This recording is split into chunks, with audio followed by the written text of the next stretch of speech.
People can see your deflection for what it is, First Minister. Just answer the questions. Because this sorry affair isn't just tarnishing the First Minister's own reputation, it is damaging the institutions that it is her responsibility to uphold.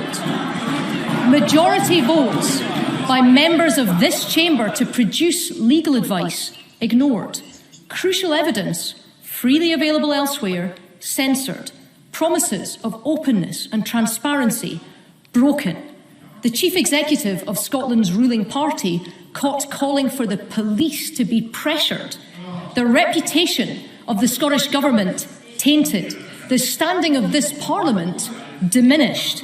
A culture of secret and cover-up that is only growing, and it is all taking place on Nicola Sturgeon's watch. And there's just one further question I want to ask. First Minister, is saving your own skin worth all the damage that you're doing? People can... Hello, my baby gorillas! And we're back in business. YouTube trying to prevent us having a discussion. I don't know why somebody in California is really interested in Scottish politics. We might get to that later. So let's see this gentleman. Let's see after on the back of the fallout what Ruthie Baby has been saying, what the overall ramifications for other people who might not be in the mainstream but are now lives being destroyed because of their activism. So let's go for this gentleman here. So this is in Mail Online. Scottish independence activist, 52. So this is not somebody, a unionist, this is internal, is jailed for 6 months after tweeting the names of the accusers at Alex Salmond's sexual assault trial. Well, or non-sexual assault trial, because he was found not guilty. Clive Thompson, 52, carried out a blatant breach of contempt of court orders. Now, the trial's already gone. Alex Salmond has been found not guilty on the majority of accounts, one not proven. And the whole trial has now finished. So why would there be a requirement to redact and retract the actual women's names now that there's been no criminal prosecution brought forward? Does that mean that anybody can bring forward a false allegation? Let's say, I'm not saying these were or weren't, but somebody can bring forward a false allegation, which would thereby making them the criminal, and then they get protected after bringing forward the false allegations. That doesn't seem like a justice system to me. Hi guys, how you doing? Hi all, hi, what's happening? Here we go. This gentleman's going to jail for 6 months. Thompson of Fife admitted contempt of court at a previous hearing in January. It'd be very interesting to find out and what the charges were and who the people were and how it interacted with Nicola Sturgeon. But this gentleman is now gone to jail, for me correctly, breaking the law because of the fact that Alex Salmond has now been found not guilty, yet these potential perpetrators, people who might have committed perjury or breaking the law themselves, are still covered by this anonymity clause, which really needs to go now. It's not acceptable. Mr. Salmond, the former First Minister, was cleared of all 13 charges at trial, yet they still are going on and on and on as if he's guilty. It's gone through a legal process, and there was nothing to see. Nicola Sturgeon didn't want it mediated.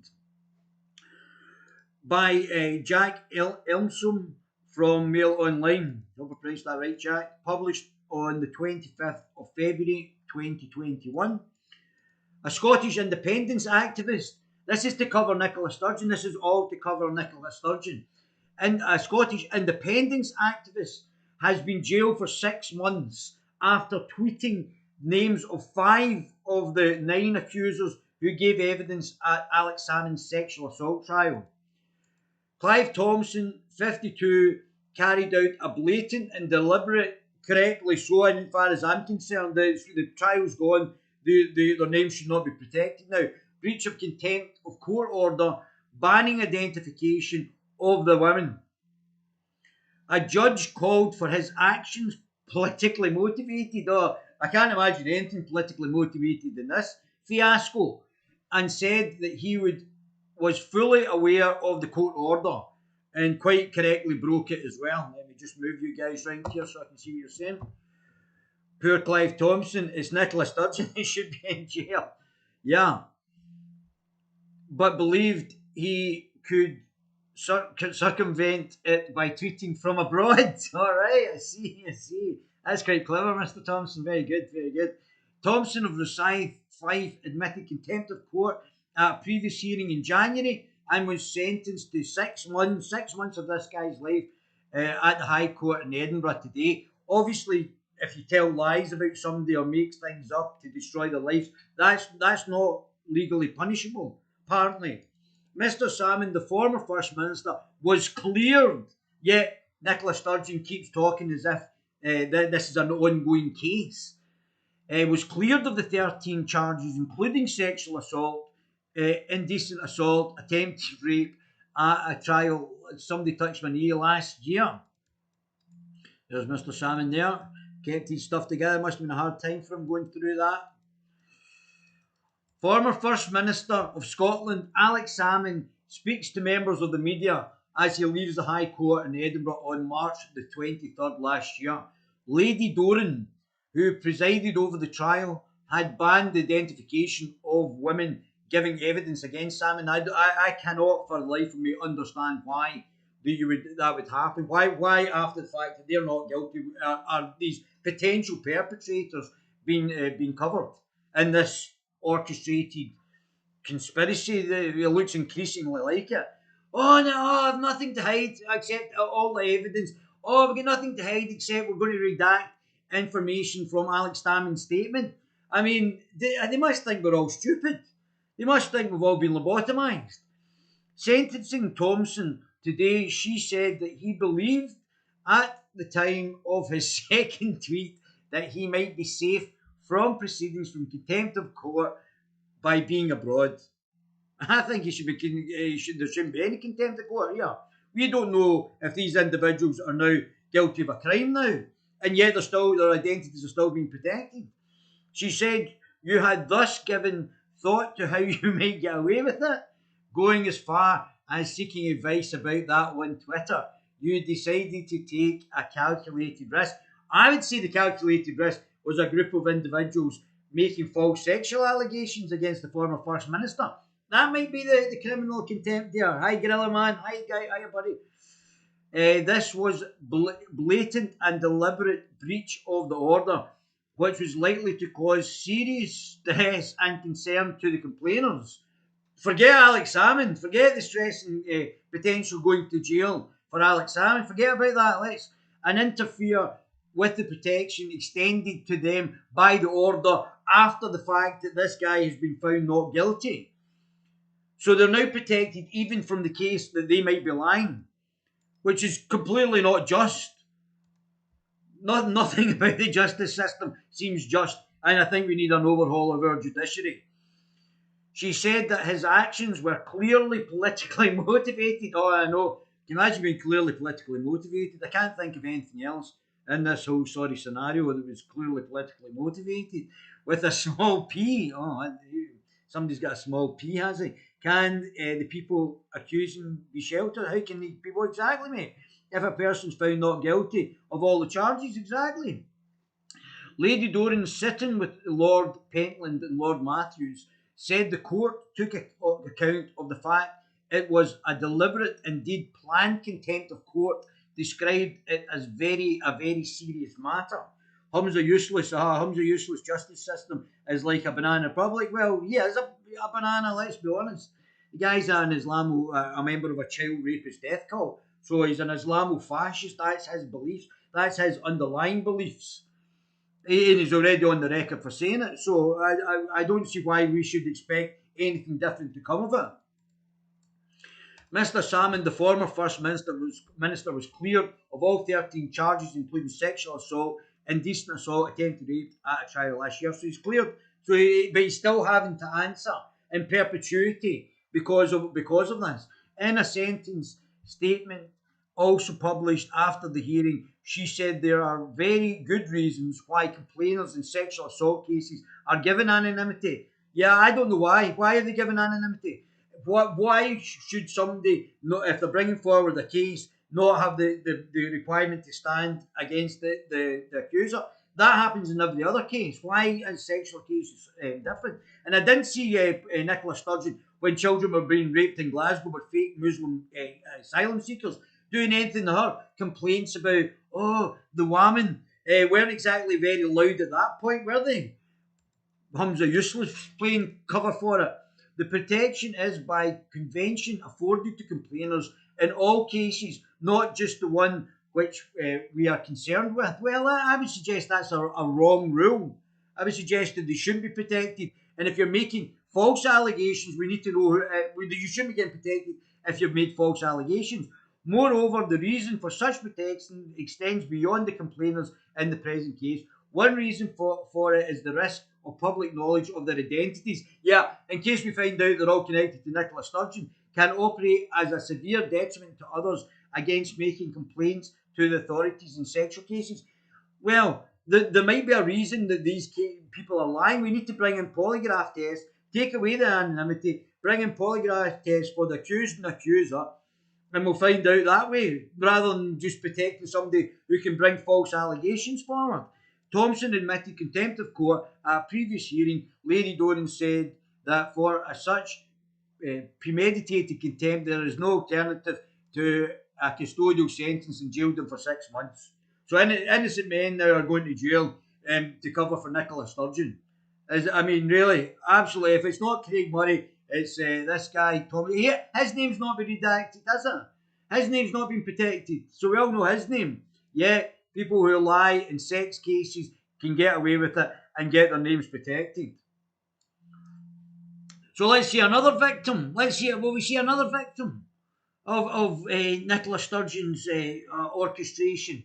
Oh, we're just going to cover up. We're going to get the Crown Office to take out the statement on the Alex Salmond statement so that it can be used by the inquiry when the inquiry is investigating this from the part where Alex Salmond said Nicola Sturgeon had broken the ministerial code. Watch seaweed on the news the afternoon. She's got rattled. Of course she's rattled. Of course she's rattled. This is nothing short of an orchestration. We all know it.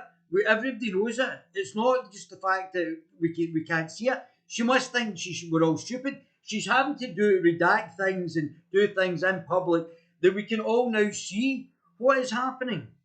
Of course she's rattled. So here we go, Mr. Murray. Mr. Murray, who's also up in perjury charges because of his correct protection of Alex Salmond. He was one of the first people to come out. So, and I might do an interview with Mr. Murray if he's up for that. He's been saying that he's been snubbed by other media organisations. Certainly the Guerilla TV will not snub anybody, and anybody we will actually listen to and can get their say. Defend Mark Hurst. Mark Hurst, a former senior SNP staffer at Holyrood, is being criminally prosecuted under the 2003 Communications Act for saying these women are not just these women. Some of them some of the people involved in this are senior members of the government, senior members of the SNP, and they have been involved in this active collusion to try and destroy Alex Salmond's reputation. But yet they're getting protected.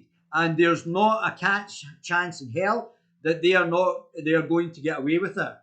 So, and we all saw Mr. McNeil MP coming away, and obviously there's starting to be a major split in the SNP, people who find this acceptable and people who don't.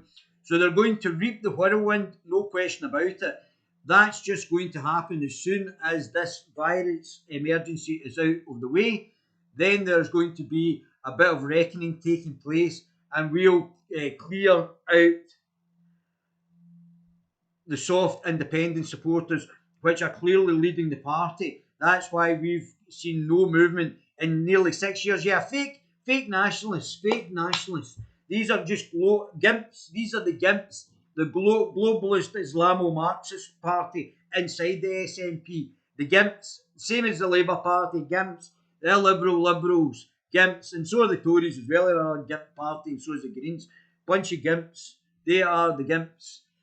That's why we've seen no movement in nearly 6 years, and we are going to claim the party back, get the country back in course for independence. But to do that, we are going to have to wade through what's left of this leadership and get them out of the way, which I am confident we can do. Well, I would suggest that one of the ways you would do that is getting Alex Salmond back in the party. I think that would be a real bonus. I think it's about time Alex came back. He's got no case to answer. The Crown is making ludicrous charge that this is a statement of a menacing character. Oh my goodness. So they're just throwing everybody under the bus. Anything that can actually upset Nicola Sturgeon's wee apple cart. Throwing anybody under the bus that they can potentially throw under. Mark is being charged under the Communications Act 2003, para 127(1)(a). Improper use of the electronic communications network. A person is guilty of an offence if he sends by means of a public electronic communications network a message or other matter that is grossly offensive. How subjective is grossly offensive? I don't know what you're going to find grossly offensive or an indecent or obscene or menacing character. I've just been told that Mark actually won his case. So Mark Hurst won this case. And he's going after the Crown. So he's going because obviously Angus MacNeil has also said the Crown's corrupt, and he's now going to take the Crown to court. So that's very interesting, isn't it? That's another person. I don't know if you can do joint actions. And certainly I would be considering doing a joint action with Craig and this other chap here, who's, what's his name? The guy, Clive Thompson. So Mark Hurst, I would just get them all and pile them all up and go against the Crown. The Crown Office has been briefing its favourite team reporters.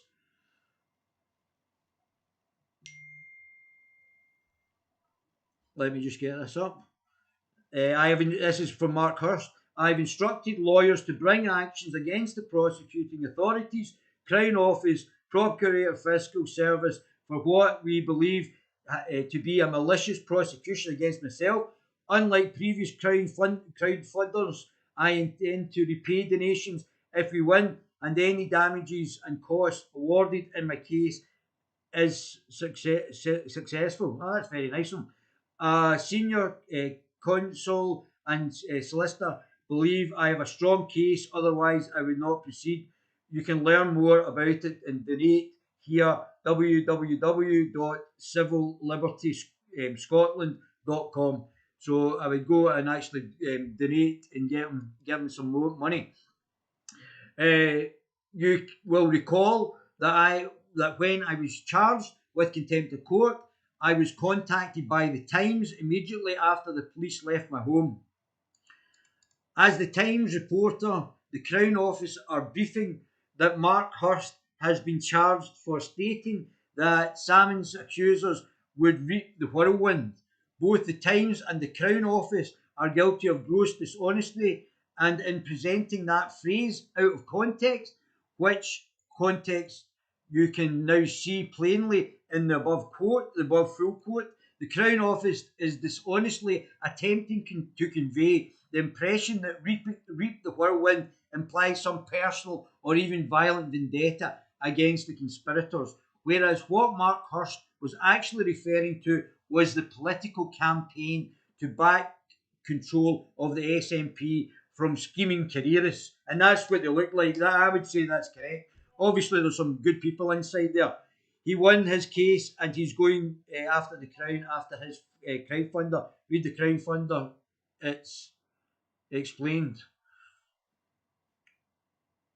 In May 2020, Scottish prosecutors charged journalist Mark Hurst for comments he made arising from Alex Salmond's trial. Mark's trial took place on the 7th of January 2021, where he was acquitted after the court ruled there was no case to answer. Now Mark is taking action against Scotland's prosecuting authority, the Crown Office, by bringing a malicious prosecution case against him. donate. He's already raised £15,450 just now. Go on that. So that's civillibертyscotland.com and go and donate. About the fund campaign, he's given details of that as well. Equality before the law. This bunch of SNP characters do not believe in equality. They believe in one rule for one. I've clicked it. So, in fact, what Mark is saying, I've done it. I've clicked the link. Go, stop annoying me.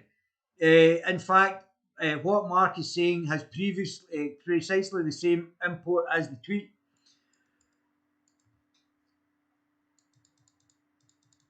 Craig Murray, what people forget about King and Agnes is that he built his superb stable, huge, well constructed. Once Hercules removed the excrement, they were magnificent again, just like the SNP. It sounds a bell. Yeah, there's big problems in the SNP. There's now a major schism with these clowns that are now at the top of the SNP. There's some good people in the SNP, I've got absolutely no doubt. But we all know who the bad people are now. It's obvious to everybody who the bad ones are. Hums are useless.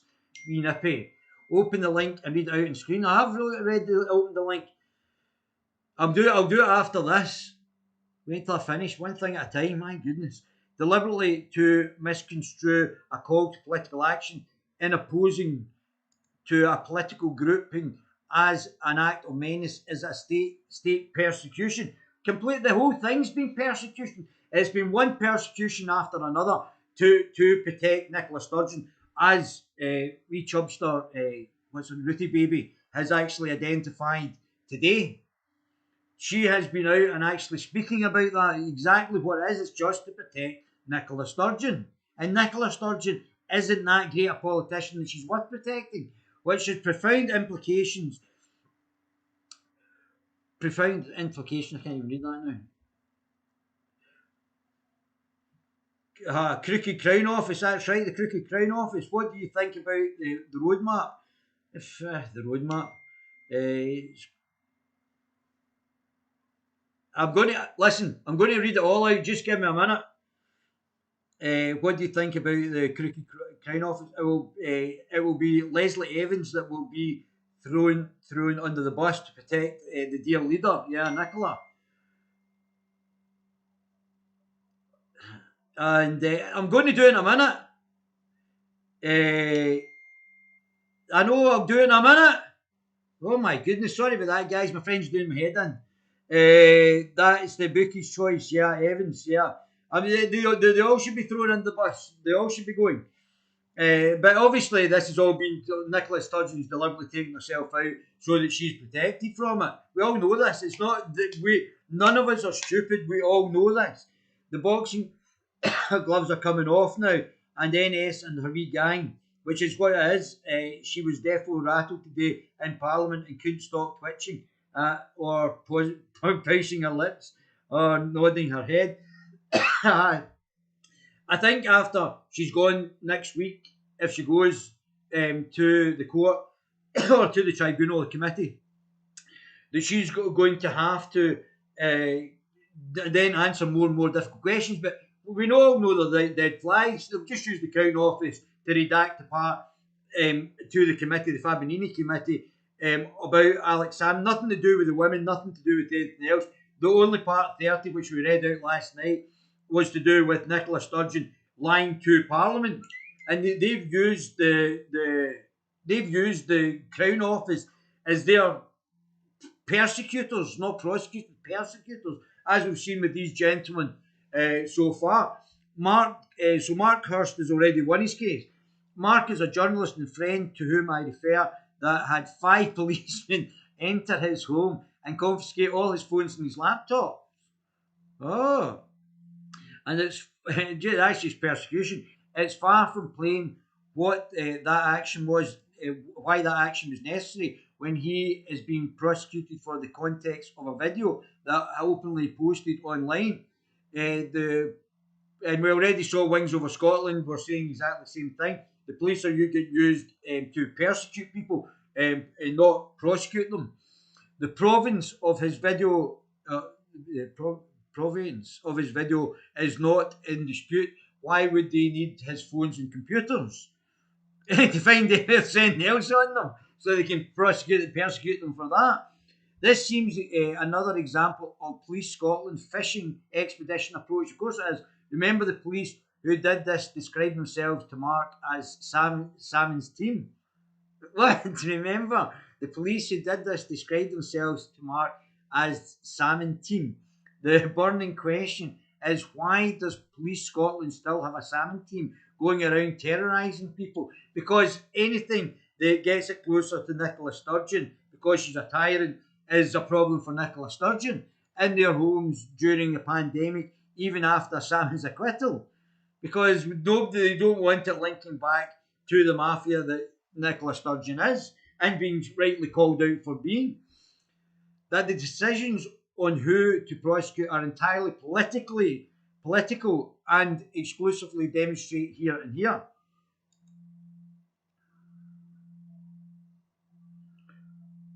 The Appearance of Justice by Reverend Stuart Campbell.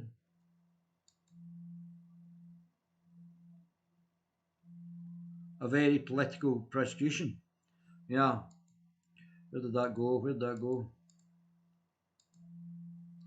Here. I'm sorry to say that it appears that the very notion of free speech is anathema to the current government of Scotland. 100%. We've got an Islamo-fascist as the Justice Secretary. What do you expect? A member of a child rapist death cult as our Justice Secretary, who doesn't want any criticism of the child rapist death cult. What do you expect? Do you expect you're going to have your speech protected? How could you have free speech and not criticise Islam? So Nicola Sturgeon has coveted this. She doesn't want any speech of this new social engineering, this new social justice. Not justice, but social justice. I'll read that in a minute. When we consider what they're doing against Mark Hurst and myself to attack free speech using Contempt of Court Act 1982, the Communications Act of 2003, and Count Dankula as well. Count Dankula was obviously persecuted under these acts as well. So nefarious. Nicola Sturgeon, such a horrible little person. We have seriously worry about the new legislation currently going through the Scottish Parliament, which will be the Humza Useless's hate speech bill, specifically to limit freedom of speech. On the 23rd of April 2020, the Scottish Government introduced its hate speech bill and public order bill so we can now get 7 years in jail for anything that Humza Useless doesn't like us saying. In the Scottish Parliament, this vastly increases the amount of speech subject to criminal prosecution.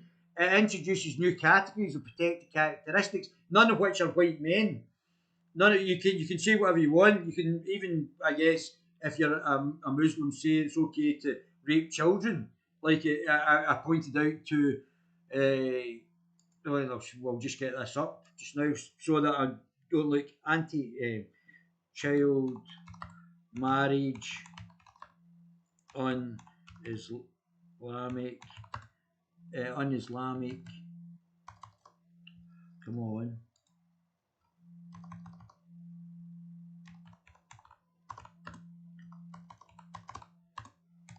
Pakistan. So there's already articles on this from the Independent, not exactly a very right wing source. So we've got a guy who follows an ideology that thinks it's okay to rape kids, basically as our Justice Secretary, Scottish Justice Secretary, and yet they now want to bring in any criticism of a child rapist death cult. Pakistan prevented from banning child marriage because it's un-Islamic. So child rape is okay, and we've got a guy who's from a Pakistani background in charge of our justice, and they don't want any criticism of this child rapist death cult. That's why it's called the GIMP. That's why the SNP under Nicola Sturgeon is the GIMP party. Roadmap, jail time for Stoogie cabal nationalists. They're not nationalists, they're Gimps. Hopefully, the end of the Gimp party is right. That's right. Humza the racist. He is a racist, yeah, he's anti-white racist, that's right. No protection for white people as well, you can see that as well. Horrible wee character. Scotland's man, Scotland's a clown, yeah. And that's part of why we're becoming a banana republic. George Galloway, Fat Andy Neil is they're all saying that, which they're right. They're not incorrect. They're of a political standing that they're not incorrect. Those call for social justice automatically place themselves on the pedestal of what it's not they're just Marxists. Social justice is just Marxism. Spot on, Guerilla man. It's rules for thee and not for me. Yeah, that's not a justice system. It's one rule for me, another for thee, and that won't last because that will just come right off its hinges. Because people will go to war in the back of that. Time for metaphorically, not literally. Time for people to come out to play. Yeah, that's right, buddy. Hi everyone, take your parliament back from these traitors. Yeah. Gimps. So no more banter in Scotland. Yeah, no more banter because we've got the luxury of having Humza Useless, the Islamo-fascist, in Parliament. Diversity is definitely not a strength. That idiot Sawar is just an anti-white racist as well, and another Islamo-fascist. So no more banter in Scotland. The Labour Party is a Gimp party as well. Who's willing to bet they will try and arrest journalists tomorrow at Holyrood tomorrow? Well, let's hope I'll be down there tomorrow. So let's see what the Independent, not exactly a very right-wing paper in the UK, Pakistan lawmakers had to withdraw a bill aimed at curbing the practice of child marriage after prominent religious body declared the legislation un-Islamic. And we already know in Pakistan the Muslims are raping, just like they're doing here, and been given cover by the Lib Lab Con Party and the SNP and the Greens, and been given cover to rape kids here, and they've been protected basically. The Gimp Party will have Taggart on standby to arrest the journalists. Yeah, that's right, buddy. That's it. We've got the fascist Humza Useless now making bills. He's part of this. He's okay with he supports this because obviously it's un-Islamic, so it's Islamic to the core, the raping of children. So and we can see it here. The bill, which proposed raising the marriage age from females from 16 to 18, also called for harsher penalties for those who would arrange marriages involving children. Despite the laws in place, child marriage, particularly involving young female brides, are common in parts of the country. It's estimated that some 20% of girls in the country are married before they're 18. Well, I mean, obviously our rules are 16, but I don't know between 16 and 18, but we know that this is a problem. The Council of Islamic Ideology, a constitutional body, well, we've already got that here in the British Islamic Council, which gives advice to Parliament on the compatibility of laws with Sharia, appears to slap down the legislation after deeming it un-Islamic and blasphemous. So, citizens, journalists, the enemy of the Gimp. That's right. That's exactly right, beast Welshman. So let's go back here. Where are we? So, there is a specific power in the bill for ministers to add sex as a protected characteristics, for example, but not male sex, only female sex or transgender. As I said to you, it's Daphne Dingaling from now on. This vastly increases the amount of speech subject to criminal prosecutions. It introduces a new categories of protected characteristics and gives ministers powers to add new ones without going back to Parliament. There is specific power in the bill for ministers to add sex as a protected characteristics, for example. Critically, it removes the need to provide intent embodied in the current law. If you call someone an old fool, you will be committing a criminal offence, even if you meant nothing by it. We are just using a common phrase, age being protected characteristic. Calling someone a stupid boy will similarly be illegal. To pose inflammatory material will specifically be a crime, even if you had no intention to communicate it to others. Richard III would very definitely be illegal under this legislation for anti-disabled prejudice. The Merchant of Venice would be illegal for anti-Semitism. Once sex is added by ministers, the Taming of the Shrew would be illegal for misogyny. It was glancing through the 39 steps yesterday and was struck by very anti-Semitic passage I'd forgotten was there, is posing John Buchan to be illegal. Is possessing John Buchan to be illegal. I can see nothing in the bill which would protect you from prosecution from possessing Buchan in the Crown Office. Decided to go for you over it. Can you see any protection? Jeannie's question. Live Salmond Committee, BBC at 12:30 tomorrow. Wee Cranky is just deflecting. Of course she is. She talks of conspiracies against her, but it is becoming increasingly the case that she orchestrated a massive behind-the-scenes stitch-up. Of course she did, you. That's right, buddy. Culpability where offence committed during public performance of play. The section applies where an offence under Section 3 is committed during a public performance of a play by a person who is a performer. Now, Hums are useless. The Islamofascist wants to start criminalising artists now. Oh, that's great. 10. The commission of the office involves consent or convenience on the part of a person who presents or directs the performance or is attributable to neglect on the part of a person. The person mentioned in subsection 1b, as well as the performer, commits the offence. For the purposes of this section, a person, well, that has to be scrapped. Any political party who is going to scrap this hate speech bill gets my votes right away. Gets it right away. I'm currently on 2 Kung Flu fines.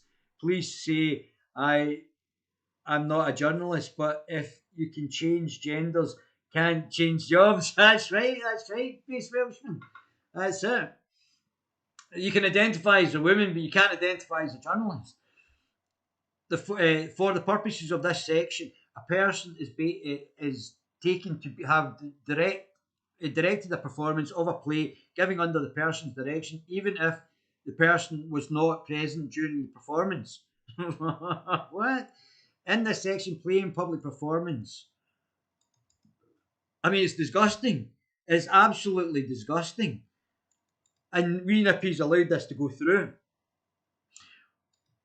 Play and public performance have the same meanings, and so other political parties have joined in with this as well and said that this is acceptable. So they're all gimps anyway. In this section, play and public performance have the same meaning as in theatres or the acts. Offences of possessing inflammatory material. I don't know if that's going to include the Quran.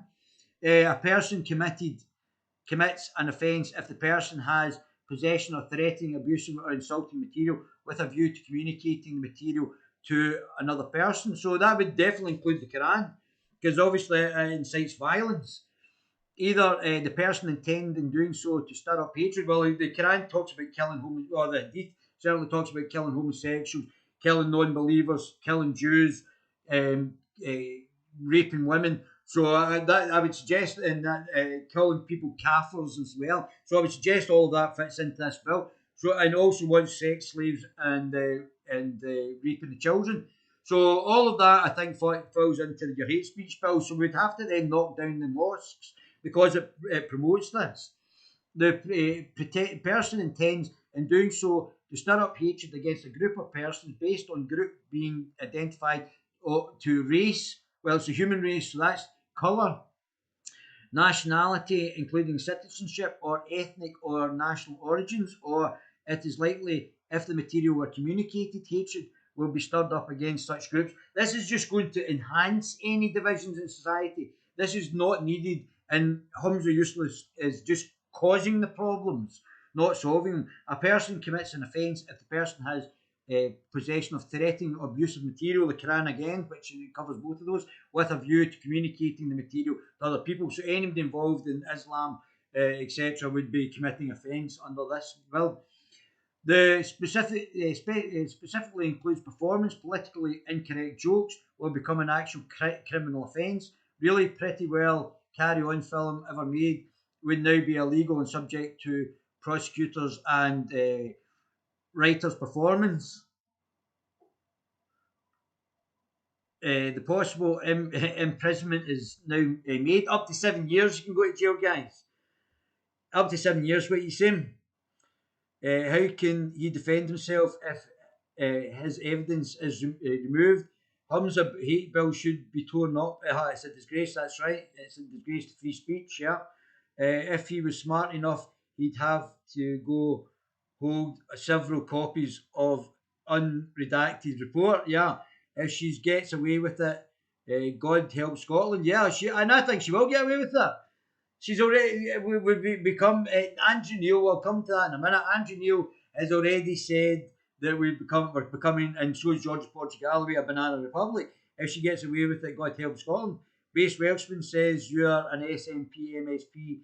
You get away with anything. Yeah. Literally, that's correct. That's literally correct. Yeah, you can lie, you can conspire to destroy people's lives, you can literally do anything. This is going to come back and bite them massively, massively. Pretty well carry on film ever made would now be illegal, blah, blah, blah.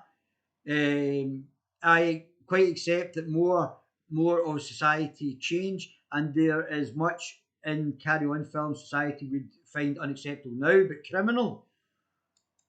The Act matters of taste and disapproval firmly into the field of police and the courts. It's grossly authoritarian piece of legislation. Of course it is, because Humza Useless is an Islamo-fascist.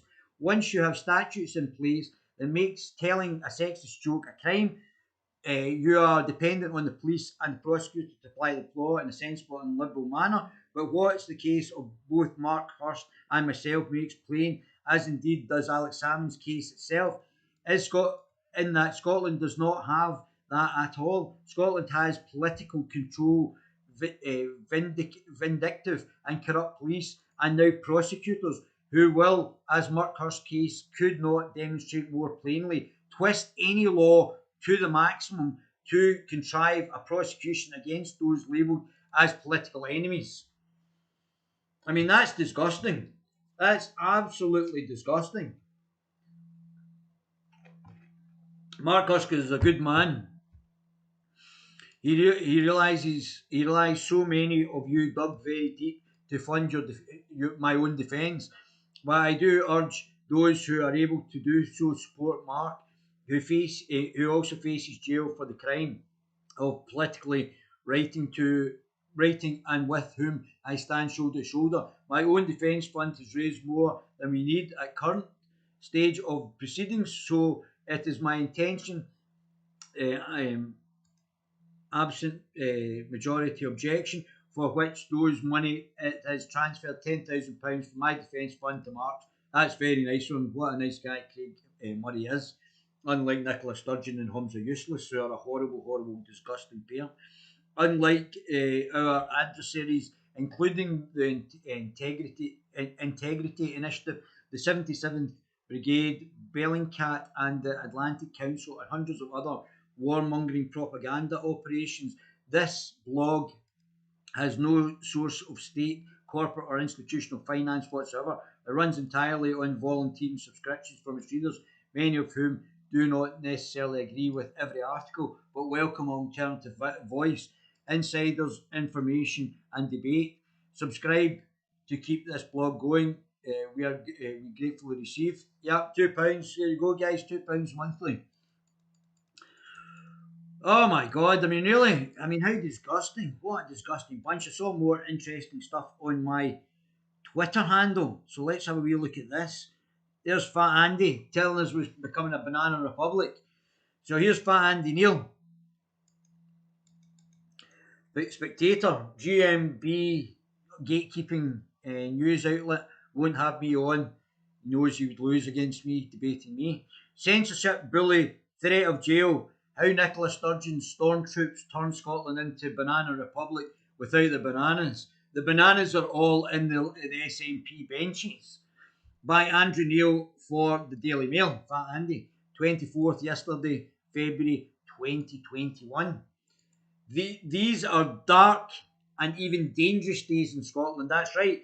Wee Nippy is now persecuting everybody. She hates everybody in Scotland. She's a fake nationalist. SNP are just a middle class Anglophobic party, disguising themselves as for the average Scottish Joe. Yeah, they certainly come across as very anti-English. I do agree. There are no fool like an old fool culture saying in Scotland to teach us to learn from our mistakes. Uh, Now illegal. Oh, yeah. Well, you guys voted for Humza Useless. Just get rid of him. Don't vote him in again. That's it. It's dead simple. Dead simple. Humza Useless should be getting his P45. You have the power to do it. You have the ability to do it. Go out and campaign against them. Go and actually do something. Stop watching the television and get out and actually be proactive. Or you get what you're given. Alex Salmond and Nicola Sturgeon. All right, sorry. The stramash between the country's two most famous politicians, Alex Salmond and Nicola Sturgeon, has resulted in vital public documents being censored or banned. Oh no, open and transparent. Oh, it's not a stitch up. I can't believe these conspiracy theories. Yet we're banning and censoring the legal documentation that is meant to be going to the committee. We have been imprisoning journalists and we've been imprisoning individuals who actually tell the people who the names are but this is not a stitch up. This is not something that is going to be being covered up by Nicola Sturgeon. We all can see it. It's embarrassing. Important information being suppressed. The media cajoled and cowed. Well, some of it is certainly the mainstream media, or like the Times being proactive, getting tips to be proactive to going out and actually speak to opposing journalists who are then put up by what the Police Scotland's just become a Stasi. The legal system brought into disrepute. The Scottish Parliament, the legal system looks corrupt and needs overhauled. The Scottish Parliament neutered and even bloggers being threatened with jail.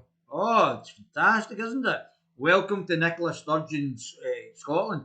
I don't want to blame her because she's a woman or the first woman, but she's certainly gone absolutely batshit crazy. Let's be honest. Relentless twists and turns in the Sturgeon Salmon saga make it hard to follow, not just in the rest of the UK, to which Scotland is increasingly another country, but even north of the border. Yeah, she's disgusting individual. So many have just switched off. But that is a mistake because what is happening in Scotland is clear and present danger to democratic accountability. And I don't know why, but there's a poll out. I don't know if it's before Alex Salmond's statement, but they're saying that a lot of people are going to vote first and second past the post, and they're going to get them 70 or 3 seats in the next election. I don't know if the people in Scotland like being under a jackboot of authoritarianism, but I mean, it's absolutely disgusting. No hiding paperwork. We just don't have it, and we don't do paperwork. Yeah, that's it. That's it, Michelle. That's it. It's proper. It's power too long. Yeah, that's it. What have you said, best Welshman that we're covering up? Never trust a woman with no lips. No lips. There's no fool like an old fool. Yeah, that's it. So many have just switched off. But this is a mistake because what is happening in Scotland is a clear and present danger to democratic accountability. It's just authoritarianism. It's just out and out authoritarianism. It could be fascism. You could say that these look like the fascists. The rule of law and a free speech. Arms are useless is definitely a fascist. And a free press. And now free artists. Because you're going to be now put in jail if they don't like, if you make a improper saying, you're going to be put in jail for up to 7 years. An integral part of these islands. So let's stand back for the mind-boggling detail and consider the enormity of what's happening. Yeah, look at that wee ugly troll. The relentless twists and turns of the Salmond Sturgeon saga makes it hard to follow, not just in the rest of the UK, which Scotland is increasingly another country, but even north of the border. That's correct. Oh, there's the redaction again. So I believe that Wings Over Scotland were the first people to release the Salmond statement, and then the Spectator released it as well, and then obviously the Guerilla TV read out the statement on the Spectator website of the full statement. But let's have I said it yesterday, but just in case some of you didn't hear it yesterday. So this is the part.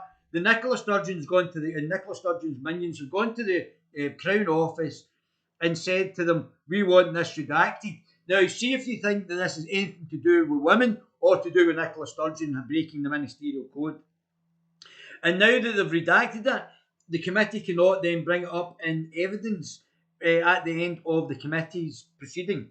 So you can see both sides. So over here, this is saying it's redacted, and over here, this is the redacted part. So the First Minister told Parliament see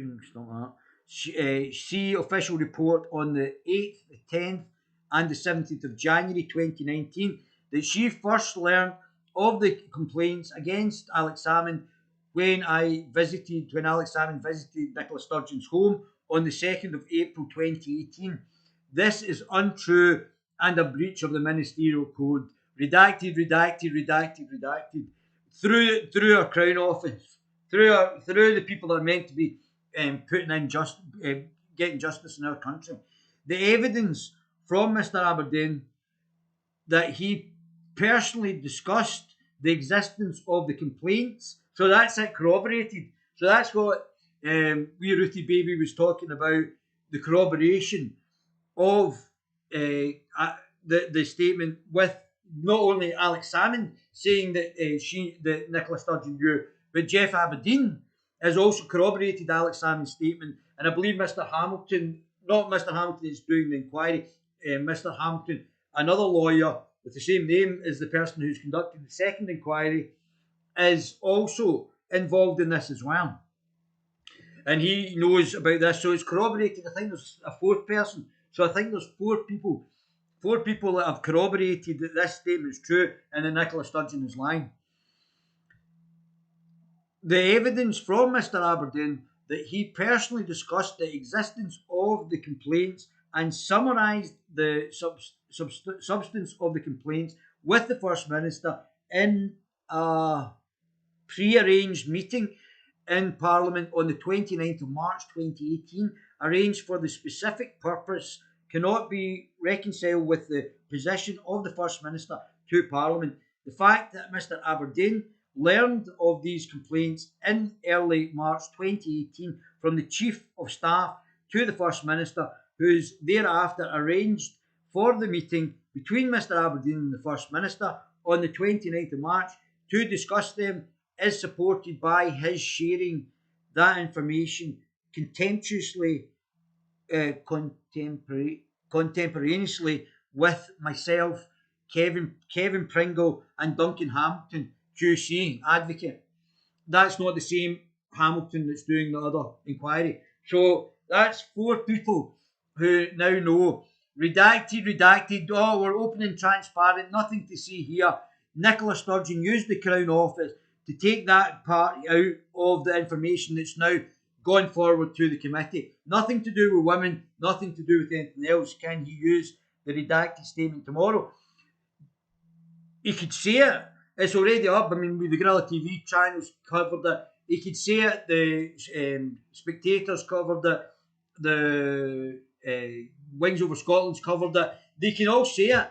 But what they've done is take it out the information that's in front of the committee. So because it's been redacted in front of the inquiry, then the inquiry can't use it to then say to Nicola Sturgeon, you have now breached the ministerial code. So she's basically covered up the fact that she's breached the ministerial code, Michelle, and they can't actually use it in their final submission to say you have breached the ministerial code based on the evidence, because they've taken because of the redaction, they've taken the evidence out of what the committee can actually look at. So they can't. The committee cannot now bring forward this in their final submission because Nicola Sturgeon's got the the Crown Office to come in and redact it. So I can say it, Alex can say it tomorrow, Spectator can say it, Wings Over Scotland can say it, we can all say it, but they cannot use it in their final submission because it's been redacted. And even if Salmond says it tomorrow, it's still not. It's still redacted, legally redacted, so it can't be used. So she's basically covering up behind he's got a whole. Well, Base Welshman's got a whole bunch of bananas. He can't use it to actually get rid of Nicola Sturgeon because Nicola Sturgeon's used that to take out that information. They redacted only the parts of Salmond's evidence mentioning her. Absolutely stinks to high heaven. That's correct, Hugh. That's correct. Adolf Hitler began his career as a socialist. National Socialism is socialism. Radical left-wingers can turn fascist very easy. Giovanni Gentile, who played the same role as Friedrich Engels and Marx in the ideological inspiration for fascism, was a socialist. Mussolini was a socialist.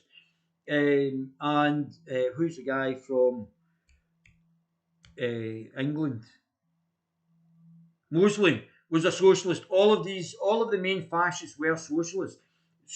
Fascism is in the authoritarian left, just like National Socialism. National Socialism and fascism are two different ideologies, although but both come from Marx. So if you imagine the identity politics that Weekend at Bernie President Biden is doing over the United States, doing all that identity politics, that's just as racist as anything else. He's just a racist, but he's just changing who the persecuted groups. 1 minute it's the Jews, 1 minute it's the blacks, 1 minute the whites. So they're just changing who's been persecuted.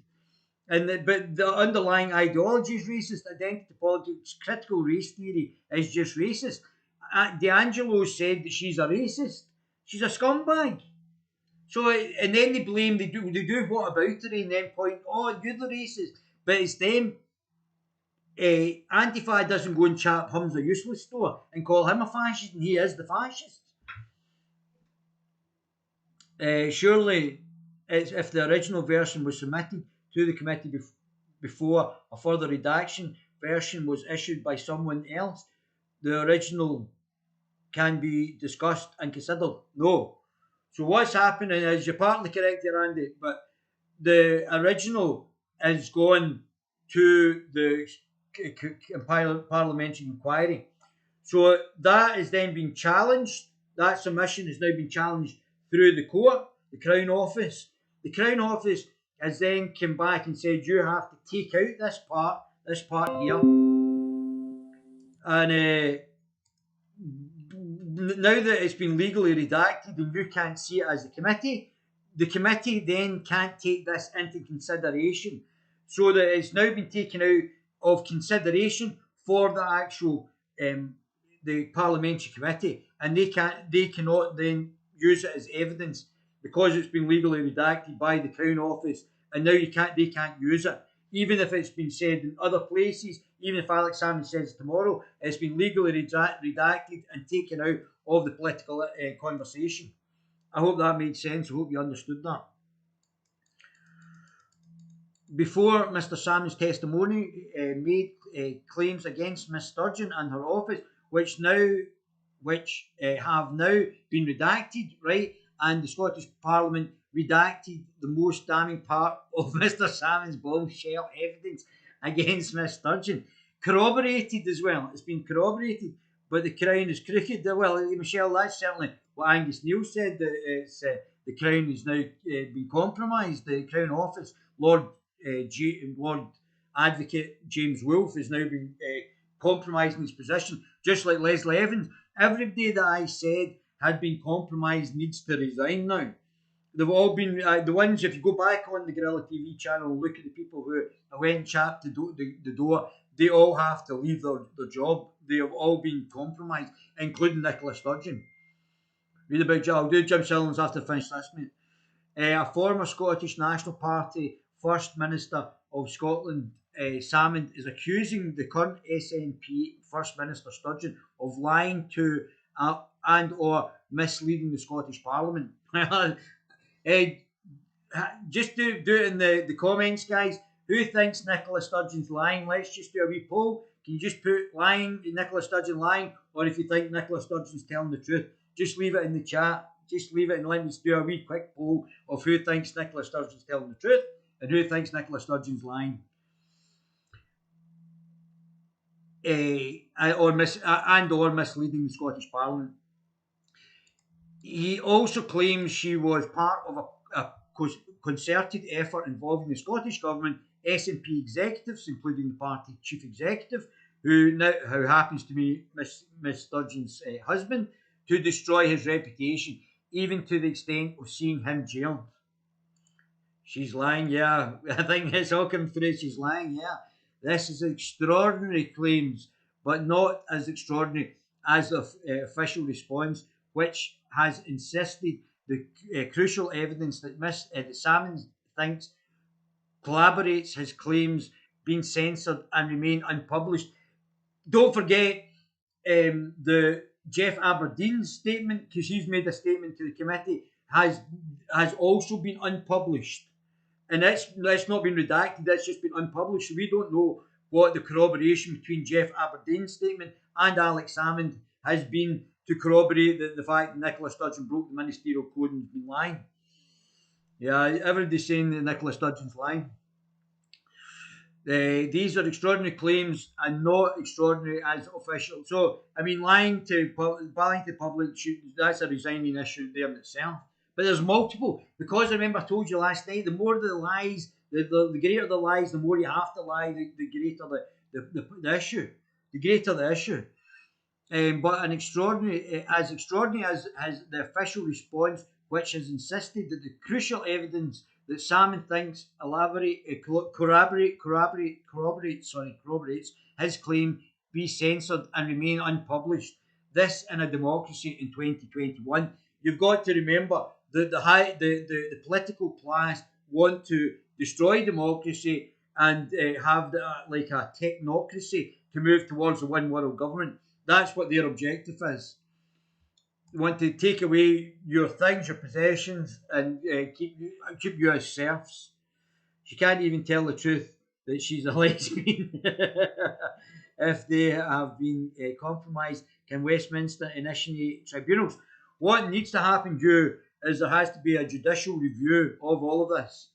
And I don't know if the other parties can actually instigate a judicial review, but that has to happen now.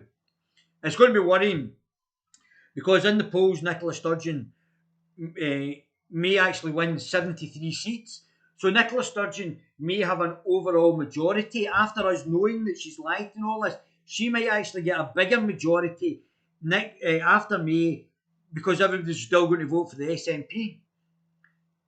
I mean, it's quite incredible. It's quite absolutely incredible. The fact of this one issue of independence, that she is likely to get a bigger majority in the Scottish Parliament, who continues to hide in the polls ahead of May's Holyrood election.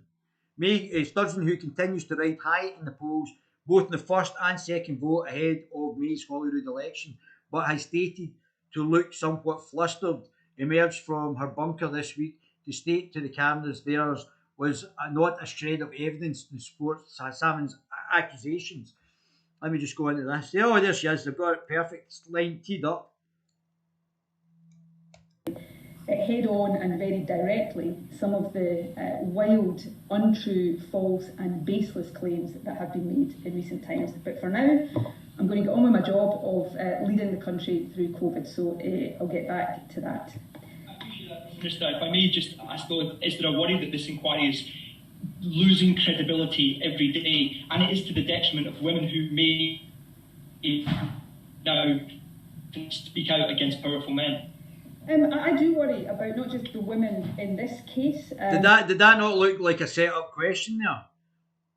But so Alex Salmond is still on trial after being acquitted. So these women are victims still after Alex Salmond was found not guilty. 13 charges, not guilty, 1 not 12 not guilty, 1 not proven. And yet they're still victims. Whose voices have been silenced, whose motives have been maligned, who've been accused, or it seems to me to be accused of being liars and conspiracists, and I think that is wrong. No, I think it's correct. We all think it's correct. We all think that's what's happened. Everybody in the country thinks it's correct. Even the people who are probably still supporting you think that you're a liar and you've conspired to do this. Came forward with complaints. The behaviour they complained of was found by a jury not to constitute criminal conduct. Well, there you go, the end of story. So then that's it. If it's not criminal, then that person's innocent. That's how the law is meant to work. And then it's not continually going on and on about it ad infinitum. And yet, we still can't get the women into court. Say the women had perjured themselves or committed perjury or committed. So it's one rule for one for another now. Alex Salmond is innocent of criminality, but that doesn't mean that the behaviour they claimed of didn't happen. All right, so it's now. So she's now saying the behaviour. Let me just get that back there. Let me just get her exact words. That the behaviour they claimed of didn't happen. The behaviour they claimed of didn't happen. Well, it obviously didn't happen to an extent. It was criminal in the way that actually happened. As I said, I was there on the day. I didn't think a lot of them even were criminal. A lot of these women didn't want to bring forward criminal cases against Alex Salmond. They were forced by Leslie Evans, her permanent secretary. But now Alex Salmond's been found innocent. These things did still happen, but they weren't guilty. Let's do polygraph tests then. Maybe you'll spend another 50 grand helping them to cheat in a polygraph test then, Nicola, like you did with the other people. What have we got here? Angus Robertson's doing the...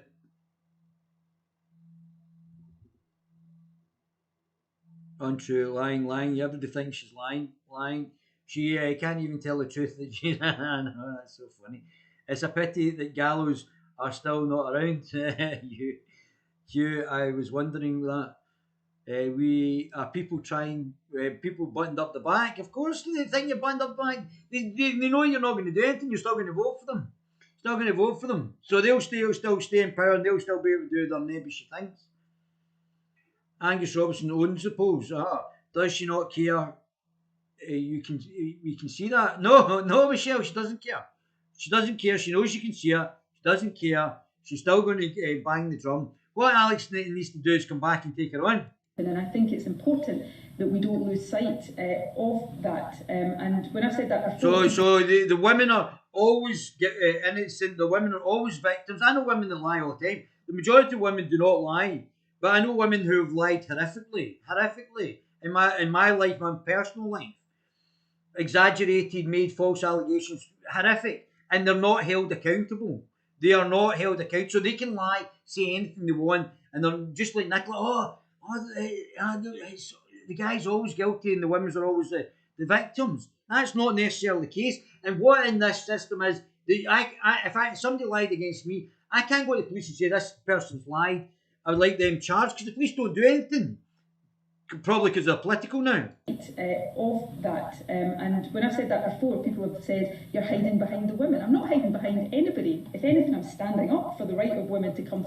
Right, so the women have already came forward and they've got Alex Salmond to put through a 2-year ordeal because of you and changing the rules and you're covering up everything. You look guilty as, I mean, we can all see it. You look guilty. You trying to take yourself out of the loop seems absolutely incredible. And yet, you're still standing up for the women. I bet you're standing up for the women because the chink in the armour is if one of these women breaks and says, no, this didn't happen, the whole stack of cards would come down. I would be getting security if I was these women because they're the... Not from I'm talking about from Nicola Sturgeon's side, not from Alex Salmond's side. Because they're the liability for Nicola Sturgeon's administration. Definitely a set-up question, yeah. Do you think Big Alex will finger her tomorrow? It doesn't matter. We already know, Theresa, what's been said. She's already made the submission that's now been redacted by the court, the Crown Office, and been given back redacted. So this is not going to get to the bottom of Nicola Sturgeon lying. Forward and for claims to be taken seriously. I can't speak for the conduct or the status or the standing or the credibility of the Parliamentary Committee. That's for the committee. But you've already got the Parliament to redact the information through your bitch, it looks like, in the Crown Office. And he's just like a wee lapdog doing your bidding. I mean, that's very weak. The Crown Office should have been an independent and have. I mean, they brought the Scottish judicial system into disrepute. Lord James Wolfe. And all I know is I've been waiting for months to appear before this committee. Yeah, I'm sure, and we've all been waiting for that. Is that going to be covered up as well? Unpublished, redacted, unpublished. Your statement was unpublished to the Hamilton inquiry, which is the other inquiry that's going on, not the Fabinini inquiry. She's dribbling. So I don't now. So we're getting lost again. Remember, I said yesterday, political smoke and mirrors. This has now been redacted for the Fabinini inquiry, but that's not the important inquiry. The important inquiry is the Hamilton inquiry. So I suspect if this has been legally redacted for the Hamilton inquiry, for the Fabinini inquiry, it's also been legally redacted for the Hamilton inquiry. I would think it would be highly unusual for it to be redacted in one but not redacted in another. So when Hamilton, the judge from Ireland, is doing his summation of the information of whether or not Nicola Sturgeon broke the ministerial code, she's now just covered her ass by getting a redaction from the Crown Office to the Hamilton inquiry. So Hamilton can now use Salmond's submission, because it's now been redacted, to actually charge her with misleading Parliament or breaking the ministerial code. So it's now probably been redacted on both. Orwellian doublespeak, yeah. That's exactly what it is. Definition of subversion. That's it, guys. BBC licence needs to stop. This is just pure SNP propaganda. It's pure globalist propaganda. Nippy's that's why she's on board, because Nippy is not a nationalist. She's just a gimp. Globalist Islamo-Marxist party. And haven't yet had the opportunity. The one final point I would make, and then I am going to get back to COVID, is that my French fancy is getting very annoyed with David Valentine. This submission that's been in the news yesterday that had to have some redactions for legal reasons, that related to the aspect of the committee that is looking at whether or not I breached the ministerial. Oh, I wish I saw more of that. Let's just get that last wee bit again. Looking at whether or not I breached the ministerial. That related to the aspect of the committee that is looking at whether or not I breached the ministerial. No, the committee that's looking, that's the Hamilton inquiry. Oh! I just got that there. So, the redaction that she's the part that's redacted is not to the Fabinini inquiry. The part that's redacted is to the Hamilton inquiry. So the Fabinini inquiry is just about how the process of mishandling of Alex Salmond went on, but she's redacted the part of Alex Salmond's submission to the Hamilton inquiry. That's what she just said. Listen to this again. See if I got it right. That had to have some redactions for legal reasons. That related to the aspect of the committee that is looking at whether or not I breached the ministerial head on. So she's actually said that the redactions are to the committee that is looking at her breaking the ministerial code. So she's redacted the parts that could actually show that she's broken the ministerial code. Oh, what a slimy little character. It's been in the news yesterday that had to have some redactions for legal reasons. That related to the aspect of the committee that is looking at whether or not I breached the ministerial. So they redacted it, not for the Fabinini committee, but for the actual things that are looking at her if she's broken the ministerial code, and then they've redacted it. Oh, come on, let's hear Fat Andy.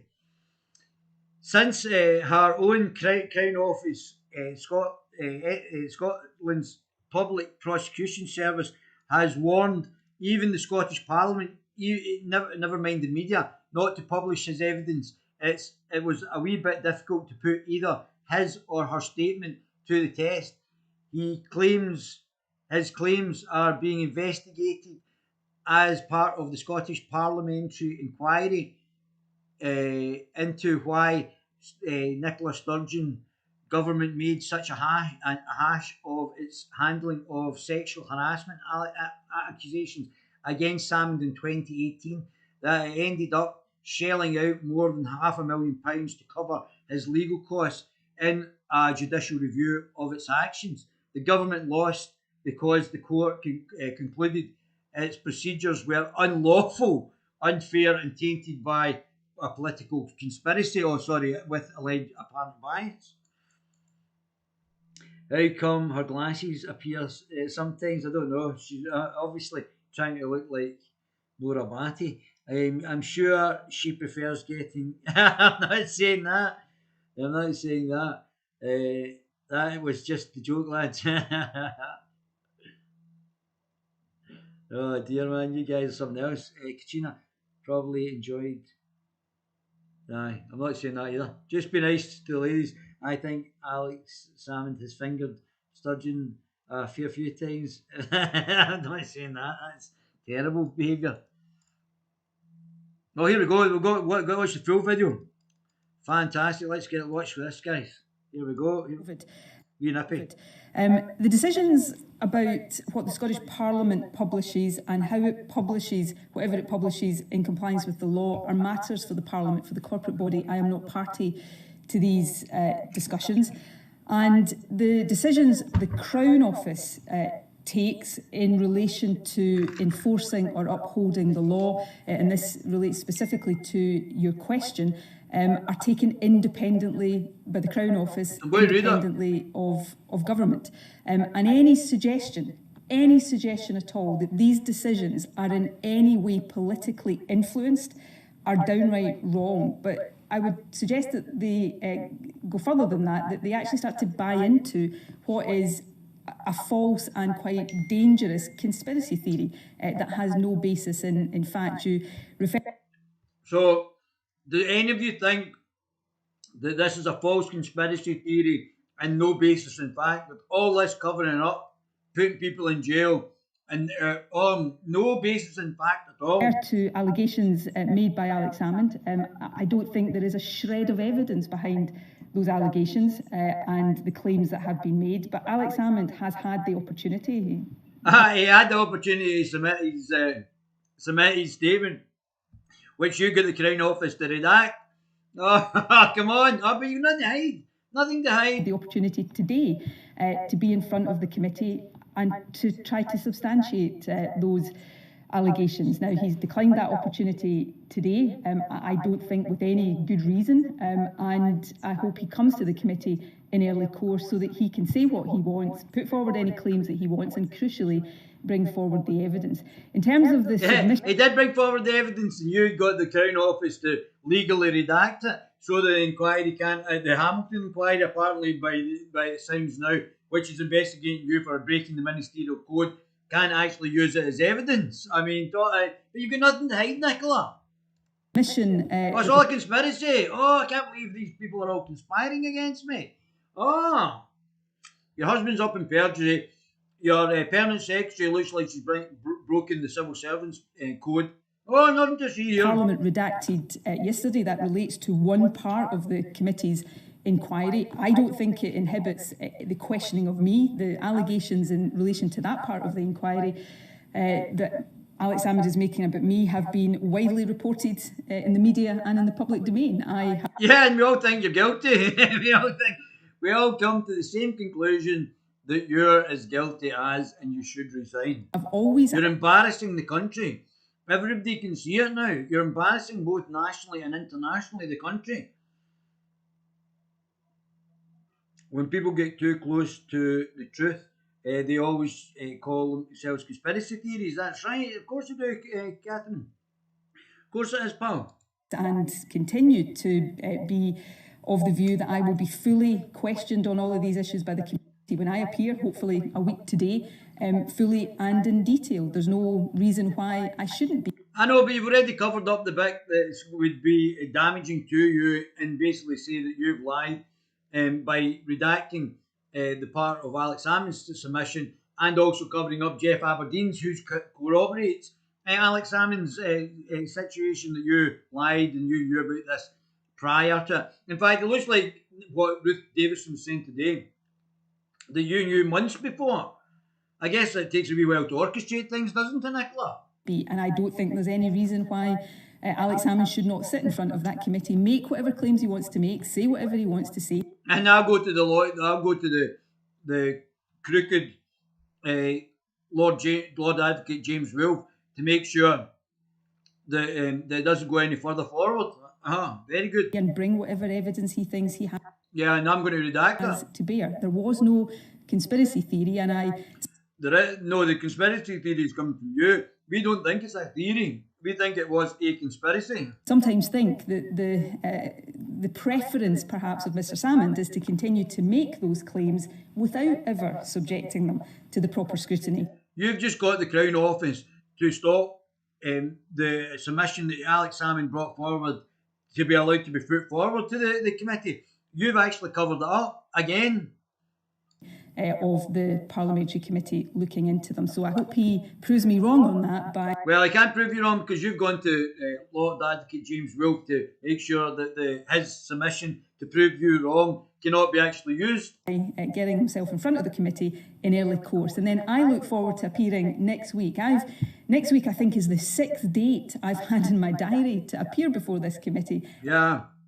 And we know you're running scared. Every one before now has been postponed by the committee. Yeah, you've refused to go. And the last few, because Alex Salmond has not agreed to appear. Because you've been trying to get the Crown Office to redact his statements. I want to get in front of this committee to answer every and all questions that people have of me, to address all the issues that people have, and to rebut, frankly, head on and very directly some of the wild, untrue, false and baseless claims that have been made in Nobody thinks that, Nicola. You've not convinced anybody of this. Recent times. But for now, I'm going to get on with my job of... Oh, you're doing such a great job of that as well. Oh, dear. What a mess. So, let's go back to Fat Andy. Where's Fat Andy? Here we go. 2 weeks after the government's case crashed and burned, a huge taxpayer expense, your money, Salmond was arrested and charged with a long list, leaked to the press by Leslie Evans. Oh, what's going on here, allegedly? Look at all these somebody touched my knee allegations.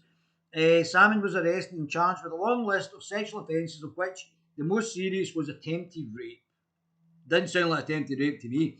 Was acquitted on all counts by a jury last March, although the criminal trial forms no part of the current inquiry. When the parliamentary inquiry was established, Sturgeon promised in January 2019 to cooperate fully. Oh dear, that's the best one, isn't it? At least you get a laugh out of it. If you don't take it too seriously, you can get a laugh. Cooperate fully, that's it. Yeah, she's really been doing that, redacting with it and providing, covering up. It's not in the public interest, no FOIs, to provide whatever material it wants in the intervening 2 years, with the Scottish Government has stymied legitimate evidence gathering on 60 to 70 occasions. Oh, come on.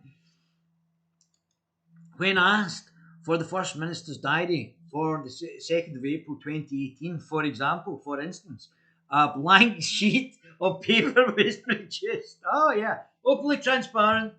It turns out to be the day of a critical meeting with Salmond at Sturgeon's home in Glasgow. If you don't take any notes, how are you going to know? How are you going to have any evidence? Don't take any notes.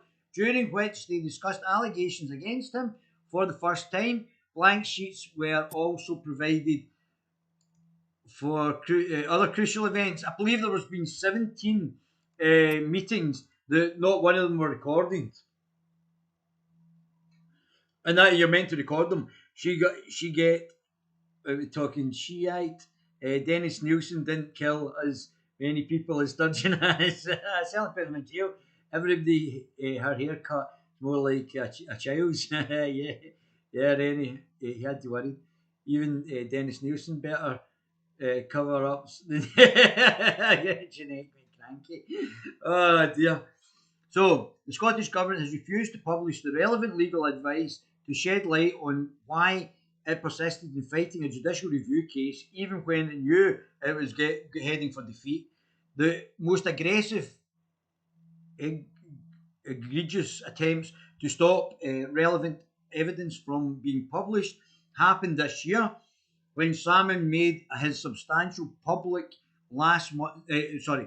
When Salmond made his submission public last month, the Scottish media was wary of touching it, given all the legal threats flying around. Oh, fully transparent. We're going to shackle the media. Oh, act like a bunch of fascists. Oh, shackle the media. The Spectator magazine, of which I am the chairman, Fat Andy, has done very well. He's now the chairman of GMBD, or whatever it is, the Gatekeeping Brothers, I think it's called. Was not subject to any warning and posted it online anyway. Well done, Andy. The Scottish Government Office, the legal arm of the Sturgeon government, wrote to complain and demanded we take out at least one paragraph. The paragraph that implies or implicates Nicola Sturgeon.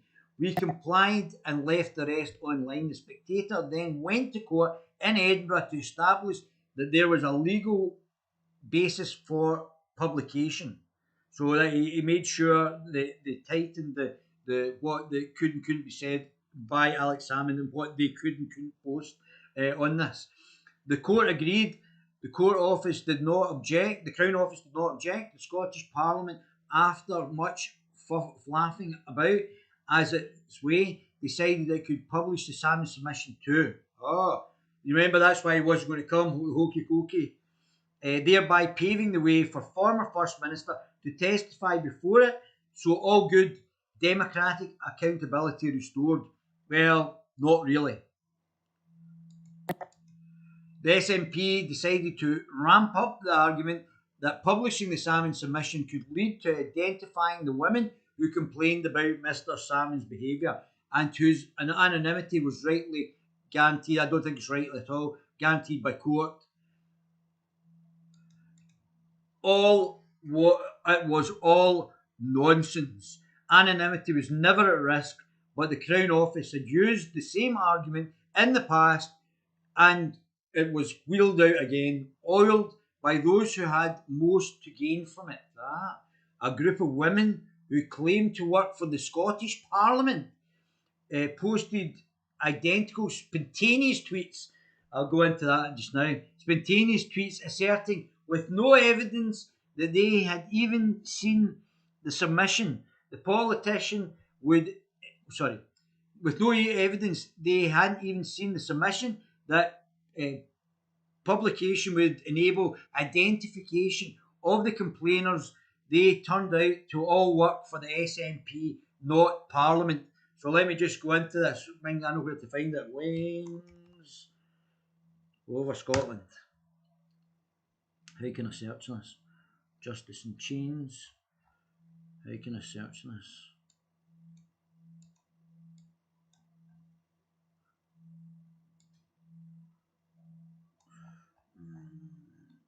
I find this. Somebody sent me this the other day. Liars. Where is the liars?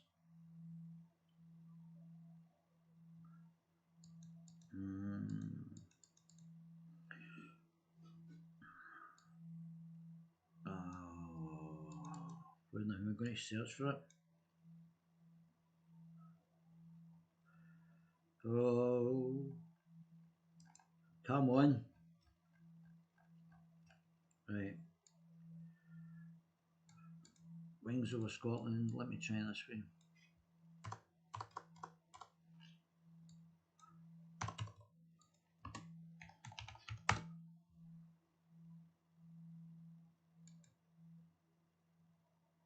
Oh, is this it? Lies, lies, lies. Where's that? No, that's not it.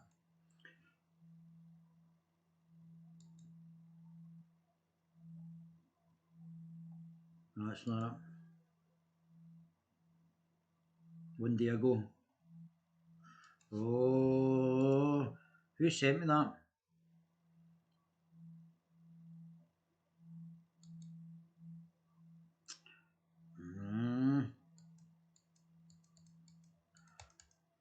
That's annoying.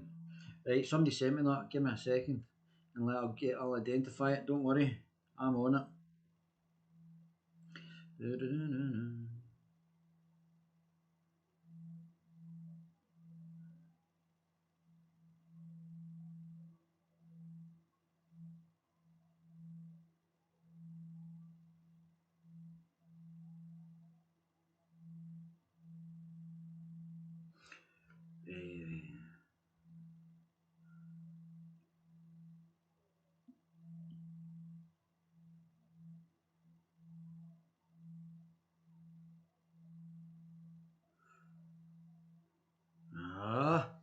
Lies.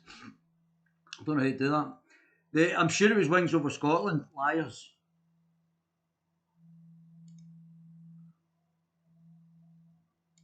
SNP.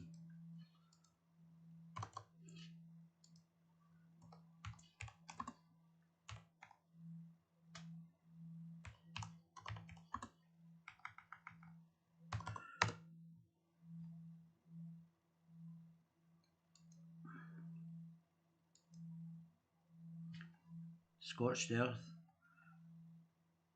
No, that's not it. Oh.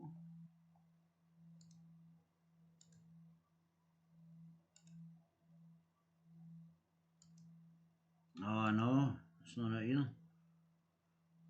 Oh. SNP.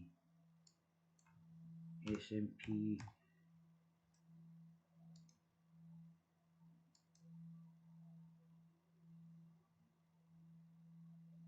Is that it? Well, this could be it. This could be it. Aha, this is it. This is it, guys. Woohoo! You'll get it eventually. Just stay patient, my baby gorillas. I'll get the goods. So this is it. This is them actually saying. This is Wings Over Scotland again. So this is going back to what they were just saying there. So a group of women, funnily enough, another group of women. I don't know what these women are actually thinking about, really honestly, about lying about all this sort of thing. A group of women who claim to have worked in the Scottish Parliament posted identical spontaneous tweets asserting with no evidence that they had even seen the submission that publication would enable identification of the complainers. So here we go, back Wings Over Scotland, a litany of liars. The Scottish Government and Nicola Sturgeon have tonight embarked on a last-ditch, desperate throw of the dice to undermine and sabotage the already compromised and endlessly obstructed Fabinini inquiry. Don't forget, it's the Hamilton inquiry that's more important, and it's the Hamilton inquiry that Alex Salmond's submission has been redacted, saying that Nicola Sturgeon has broken the ministerial code. So thereby, the Hamilton inquiry will then not be able to say that she broke the ministerial code because they've taken out that information from Alex Salmond's summation. Fabinini inquiry, it's an impossible quest for the truth. That's why we need a public inquiry. We have written to the presiding officer and the convener of the harassment committee seeking urgent assurance that Parliament intends to uphold the contempt of court order. That's Rape Crisis Scotland. Don't forget I told you Rape Crisis Scotland are implicated in this. With the Scottish Parliament set to publish Alex Salmond's resubmitted evidence to the harassment complaints inquiry, women who work in the Scottish Parliament are taking to Twitter to ask for publication to be blocked. So here we go. We've got a whole bunch of women here who work for the SNP that say they're working in the Parliament. So here we go. Having previously deployed her paid mouthpiece Rape Crisis Scotland last week. Remember I said that Rape Crisis Scotland was implicated in this.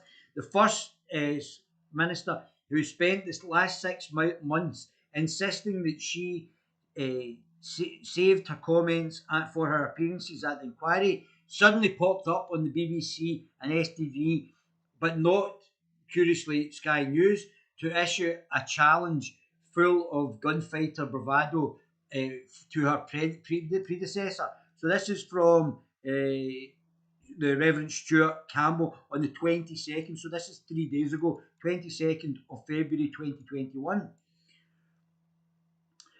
So this is Philip Sim at BBC Phil Sim.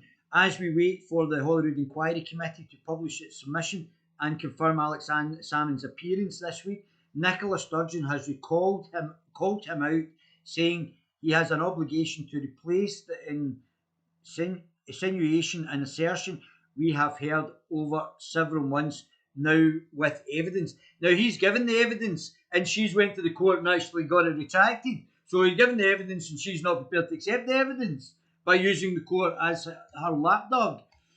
Nicola Sturgeon says Alex Salmond appears to be suggesting some kind of conspiracy. Yeah, well, I think it's not some kind of conspiracy or a concerted campaign against him without a shred of evidence. I know, because you're covering up the evidence. Says it to him to prove it. Well, he did prove it, and then you got the court to unprove it. But I didn't believe he can do that because I know that what he's claiming about conspiring is not true. Well, trust me, Nicola, it looks true from every other angle that we can see. It's what the Gimps do, use their army to attack and deflect. That's right, attack and deflect. The ironic audacity of her demanding that Salmond produce evidence after the 58 separate interventions her government has made to block and suppress most of the key evidence is breathtaking. She's got no scruples. She's scrupulous. Although perhaps less startling than her repeated and rather flustered insistence to BBC's Glenn Campbell that the 29th of March was only 3 days before the 2nd of April. Hasn't she heard the old rhyme about how many days months have? But it was only a sideshow to today's main event. Oh, I love a main event. Love a main event in which a parade of young women. Oh, hi there. Nobody touch me, I'm a woman. All according to the truth challenge. According to Truth Challenged, Scotsman's a newspaper for the international audience, hack Conor Machete work in the Scottish Parliament. So they're saying that they work in the Scottish Parliament and not just for the SNP. Remember that? Were dragged out and lined up to tweet an identical heart-rending plea to the Scottish corporate body not to publish Salmond's written submission. Don't worry, if we don't get it through emotional blackmail, we've still got our lapdogs in the Crown Office to do it for us. They'll redact it, don't worry. Which is, in fact, appears on the inquiry's website just after 7 o'clock this evening. The question of how any of them had come to believe the submissions would identify a complainer. It's nothing to do with identifying the complainer, it's identifying that Nicola Sturgeon has broken the ministerial code and lied to Parliament. That's what it's to do with. It's nothing to do with complainers. Nothing to do with it. We've just read it out about 10 times, read it out yesterday. We're all reading it out. Nothing to do with complainers. But we've got these lovely young ladies, all very worried about the female ladies, who, not worried about the guy if there's been fake sexual allegations, but very worried about not allowing these ladies to say anything bad. Oh no, don't want that. The question of how any of them had come to believe the submissions would identify complainers, since they hadn't even seen the submission from Alex Salmond, was not addressed. Unfortunately, whoever penned the tweet for the young women clearly had not the slightest care for how it would reflect on them, because it made almost all of them liars. Oh, see the lies, it's getting bigger. More and more lies. You've got to tell more and more lies. Get more and more people roped into the lie. Oh, let's rope in more and more dafties. At least Angus McNeil has come out with a little kudos on the back of this, because he's stood against it. Tasty. Rosalia Zamboni, is it? Oh, Zambonini.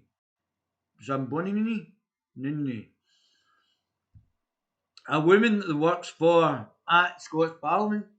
I am asking the corporate body not to publish information today that will identify a complainer. How?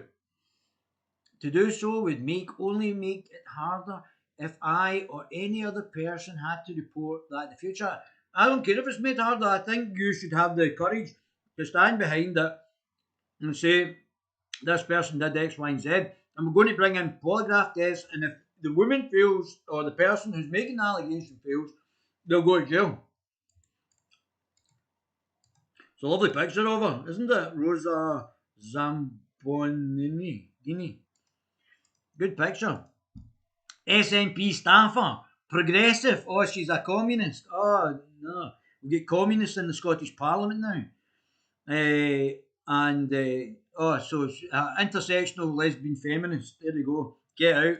Rosalina works for the SNP, not the Scottish Parliament. She's a liar. Oh, aye. As a woman that works at the Scottish Parliament. Oh, really? Oh, that's nice. Hi, Katie. I'm asking the corporate body not to publish information. Do they just copy and paste this? Today that would identify a complainer, but not giving a shit about if some innocent man is potentially going to jail by false allegations. Screw him. To do would only make it harder if I or any other person, I don't care how hard it was, if you've told lies, you should be going to jail, had to report this in the future. We stand together. Oh, next picture, Katie, that's a nice picture. Nice picture of the Scottish Council. Katie Stevens works for a theatre, not the Scottish Parliament. She's a liar. Oh, aye. Stage manager, Scotland, London. MA graduate, theatre. Duty manager, theatre. Her language, fantastic. Coffee snob. Oh, aye. Gillian Mackay. As a woman, oh my goodness, that works for the Scottish Parliament, I'm asking the corporate body not to publish information that will identify complainers. To do so would only make it harder if I or any other person had to report this in the future. We stand together. All right. Lead candidate for Scottish Greens, or the Marxists, bunch of Marxists. The SNP's Gardeners, I think that's the way George Galloway did it. Central Scotland for Holyrood 2020, convener Falkirk Greens. Oh, yes. Gillian Mackey works for the Greens, not at the Scottish Parliament. She's a liar. Shannon Donnelly, a woman that, as a woman, they've just copied and pasted all this.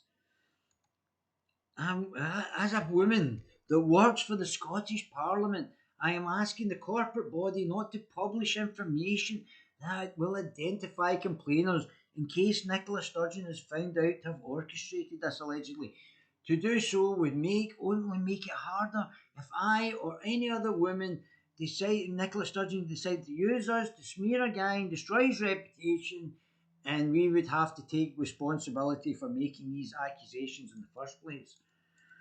There's Shannon Donnelly. Oh, hello Shannon, how are you? That's good. At the SNP Health and Education Researcher at the Scottish Parliament. Oh, fantastic. Shannon Donnelly works for the SNP, not the Scottish Parliament. She's a liar. Oh my goodness. I don't think you're a liar, I just think you're being manipulated, ladies.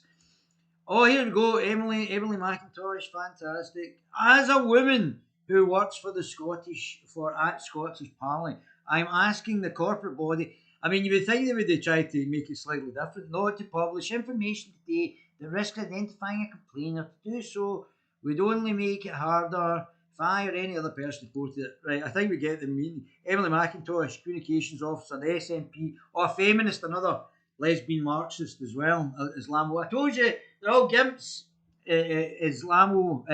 Globalist Islamo-Marxist party. It's all the extreme loony left. Oh, as a feminist. Oh, Marxist. Don't worry, I work for a bunch of liars at the Parliament. Nothing to hide here.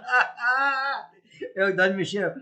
Emily McIntosh works for the SNP, not the Scottish Parliament. She's a liar. Young Emily also deserves a special mention for somehow managing to insert a typo into a cut and paste tweet. Standing work. Oh dear, I do that as well, Emily. Don't worry about it. Mags Hall, how you doing, Mags? Nice to see you. As a woman, were you born a woman or do you just identify as a woman? I identify as a woman now. My name is Dingaling Daphne. So I will be looking forward to no discrimination when I enter your female safe spaces, identifying as a woman as I do. As a woman that works at the Scottish Parliament, I am asking, I think we're going to get the message anyway, guys. I'm not repeating any more of that nonsense. Cut and paste, well done, well cut and paste, Mags. Researcher and green activist. Oh, that's fantastic. Another communist. Convener at the Scottish Parliament. Fife for life. Oh, I like that. Max Hall works for the Greens, not the Scottish. Oh, the Gardener division. She's a liar. Oh, aye. So the same thing, no difference there. This is from Sarah Manson, who's for the SNP, Holyrood candidate for the SNP in Edinburgh Western Theatrical. Oh, that's fantastic. At Shift Scott Activism, the theatre. Be kind. Sarah Manson works for a theatre company, not the Scottish Parliament. She's a liar. Laura Mitchell as a woman, blah blah blah. Hi Laura, how you doing? Looking fantastic. SNP campaigner, MSP comms person, H&I member, SNP NEC, she, her. Oh, she's got pronouns in her bio. I go after sexy and gorgeous. That's my pronouns. All views my own. All views my own. Oh, that's a cracker. I don't think all views your own. Certainly not maybe this. Laura Mitchell works for SNP, not the Scottish Parliament. She's a liar. My goodness, ladies. Come on now, where's your morals here? Why, did your mum and dad not teach you not to lie? As a woman who works for the Scottish Parliament, I am asking the corporate body not to publish information today that risks identifying a complainer. Yanti, Yanti, Yanti. Kiva, that's a nice name, Kiva. Kiva Richards. SNP researcher. These tweets are protected. Kiva Richards works for the SNP, not the Scottish Parliament. She's a liar. Zoe Mackenzie. I think now they think it's acceptable to lie as long as it's in line with what they want to politically achieve. I don't think they've got any morals now about lying. And instead of their parents teach them that lying is bad or them actually having any punishment for lying, they can now lie with impunity virtually now. Zoe Mackenzie, it was a total cut and paste job and was seen for what it was straight away. Shakes head, yeah, exactly, mate. Oh, and the future is certain. Give us time to work it out. Quite right, Zoe, that's fine. Zoe Mackenzie works for the SNP, not the Scottish Parliament. She's a liar. Despite these women's willing participation in an attempt, albeit quite an abominably ham-fisted and incompetent one, to pervert the course of the inquiry into a serious conspiracy to jail an innocent man, we urge readers not to abuse them. Yeah, I agree. Do not abuse these women.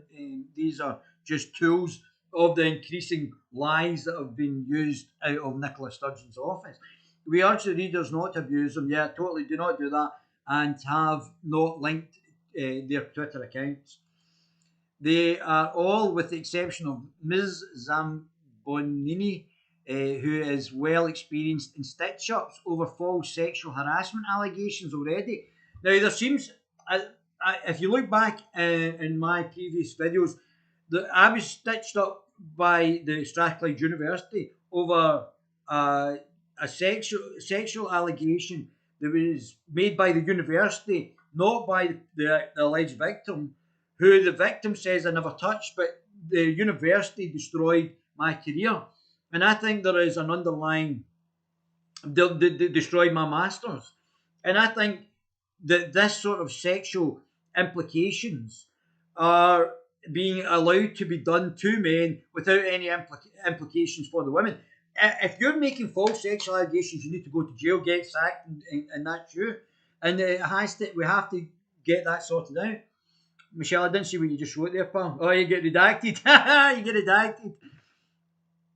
Message redacted, Michelle. Oh, that's funny. Retracted it was. Redacted, retracted.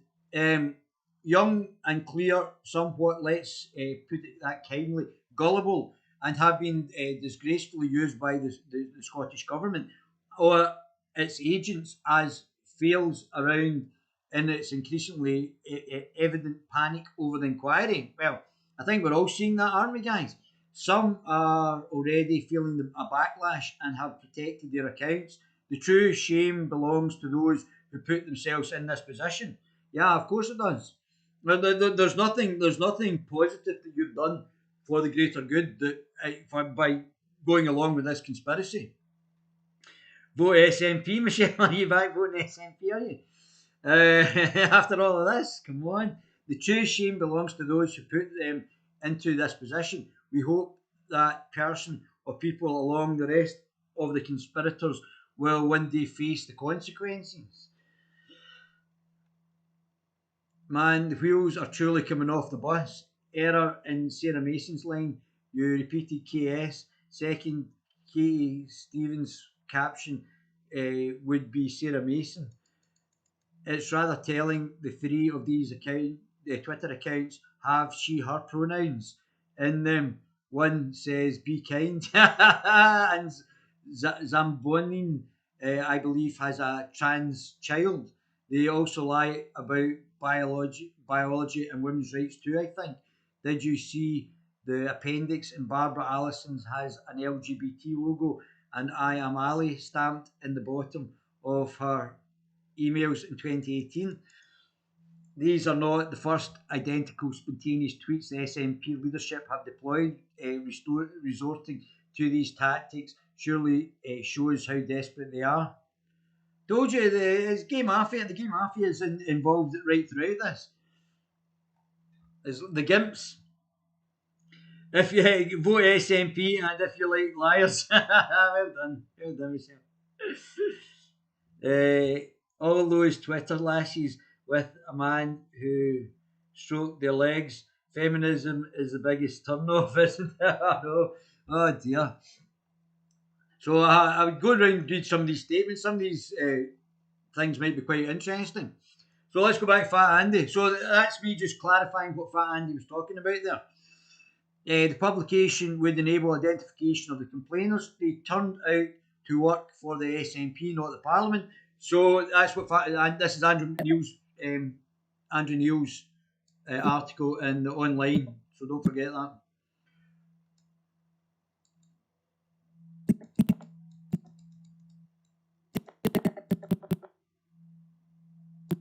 I shouldn't have done that. Country through Our pastor. COVID, so I'll get back. That's great enough for you.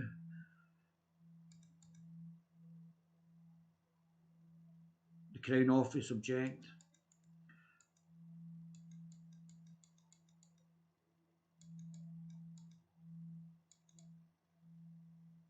I'll pass that.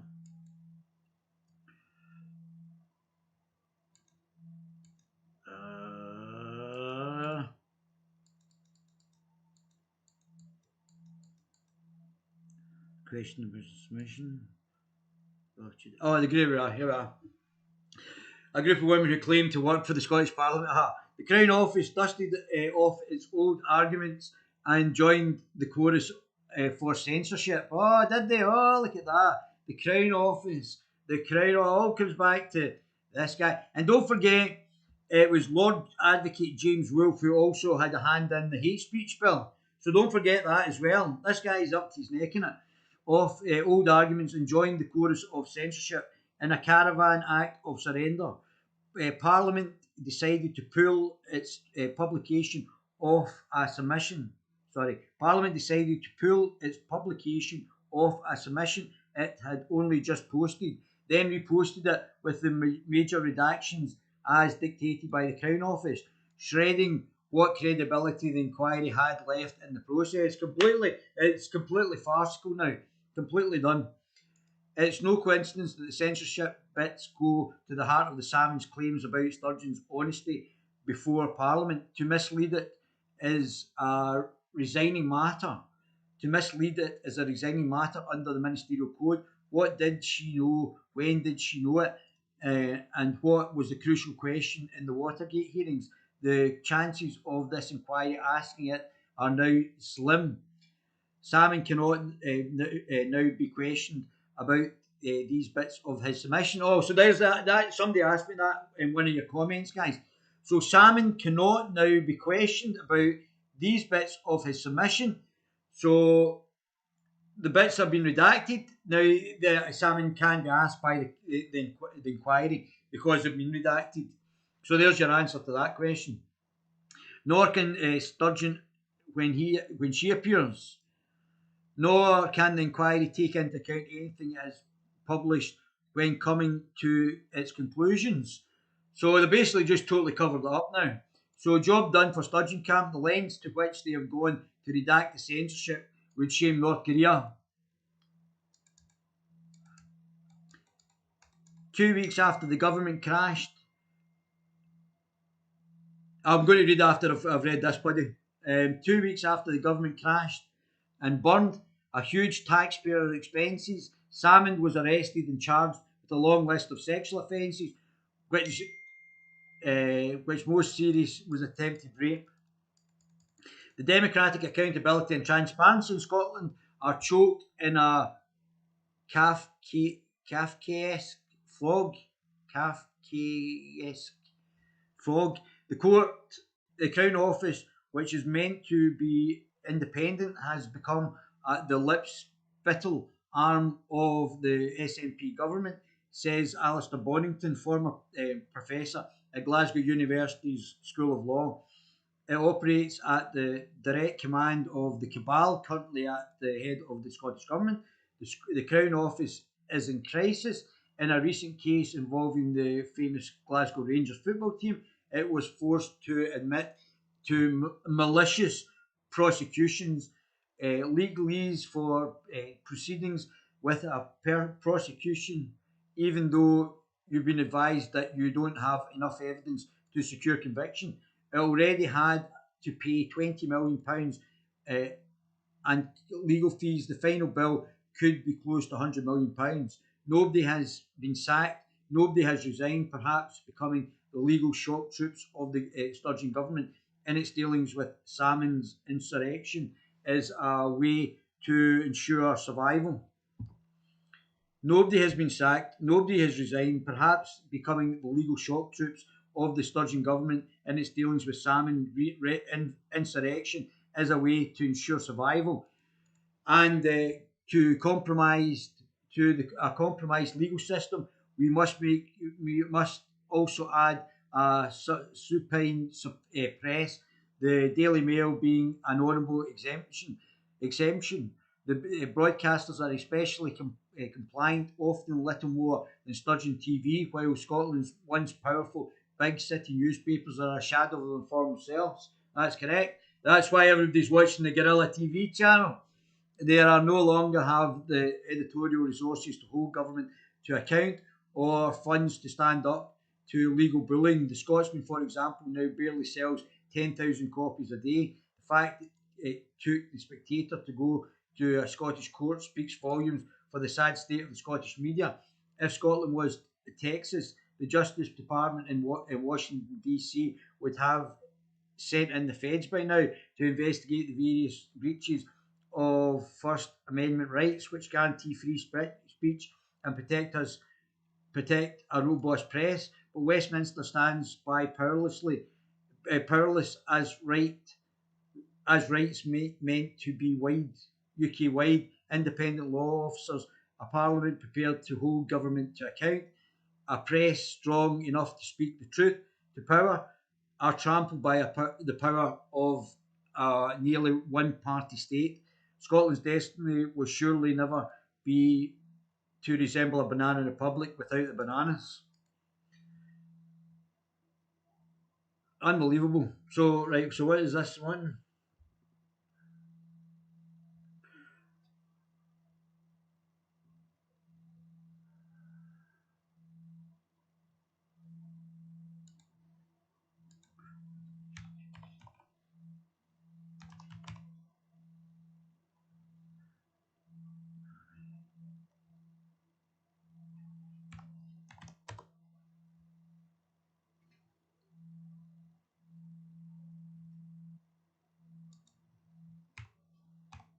Just give me a second, guys. I'll get this up.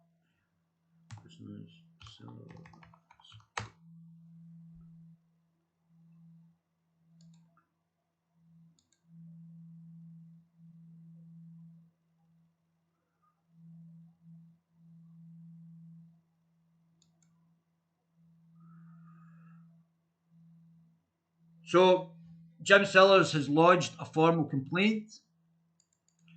He's obviously been very disparaging about, quite rightly so, about the current situation. So this is on barheadboy.com.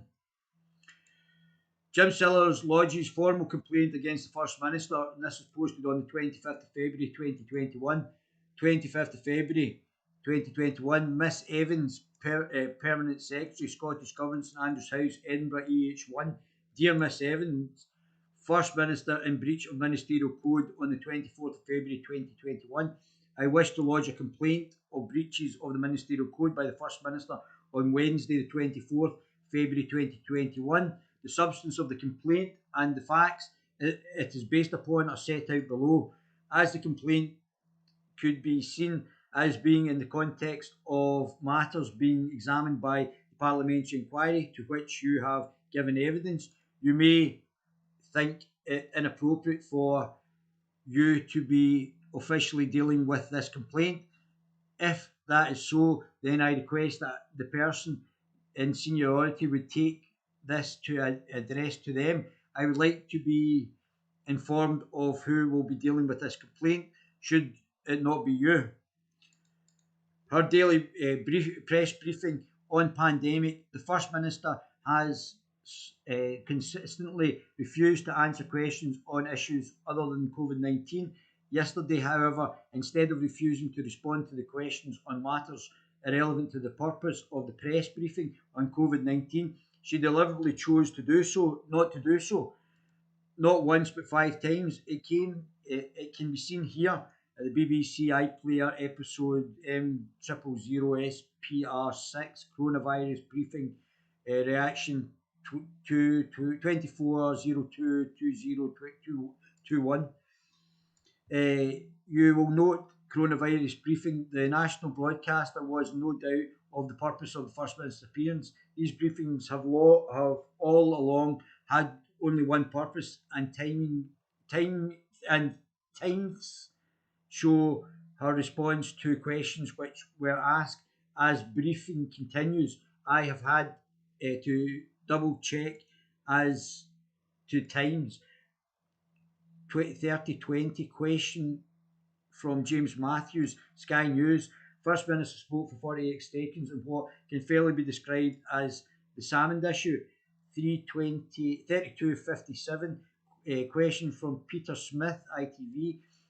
First Minister spoke for 5 minutes 16 seconds on Salmond issue. 52 minutes 49 seconds question from Simon Johnston, Daily Telegraph. First Minister spoke for 1 minute 36 seconds on Salmond issue. 1 hour question from Michael Blakely, Daily Mail. First Minister spoke for 52 seconds on Salmond issue. 1 minute and 2 seconds question from Richard Percival, Daily Express. First Minister spoke for 59 seconds on Salmond issue.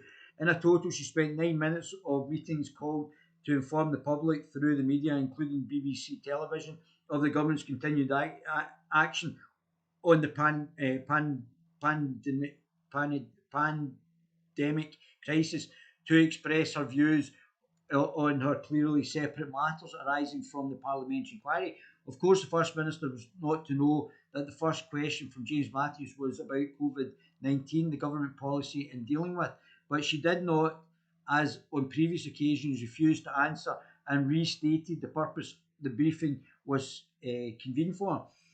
Nor did she do that when the second question came from Peter Smith and others. The only conclusion that can be drawn from her actions on the 30.20 on points to it being no accident, a deliberate choice.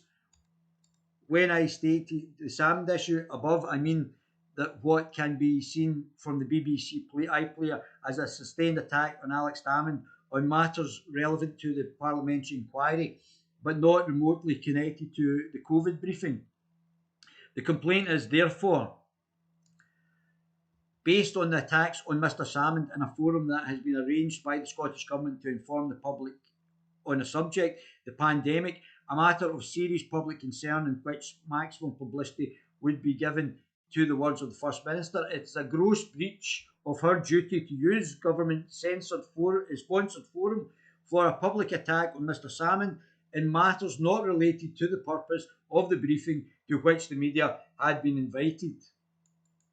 I submit that it is a breach of the Ministerial Code to allow and then use a public health COVID briefing to launch an attack on Mr. Salmond in the context of matters arising from the parliamentary inquiry.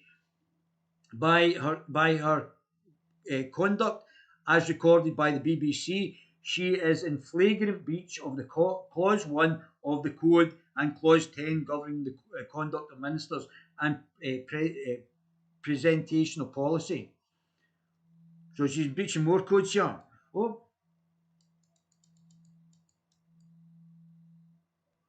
It is not for me to question a decision by the First Minister to make a public attack on Mr. Salmond, but if she wished to do so, then she should have arranged a press conference on the subject, which would have been a proper and legitimate forum in which to do so. Abusing government COVID briefings was neither proper or legitimate. That is where the code has been breached.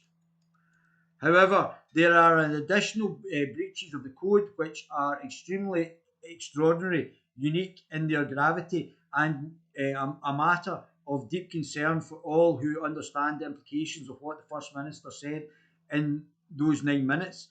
During her attack, Mr. Salmond, she said, the behaviour complaints was found by a jury not to constitute criminal conduct, and Alex Salmond is innocent of criminality.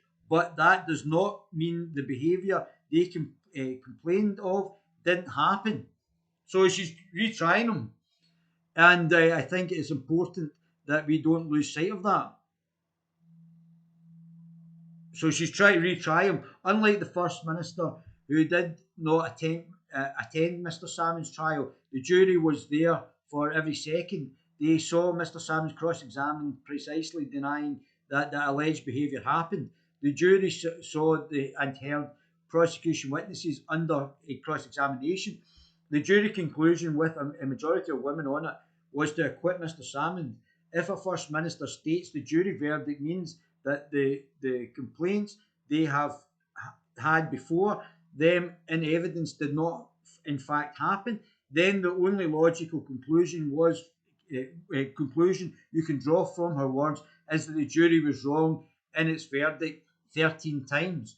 Not only wrong, but she has now retried. She's retried Nicola Sturgeon.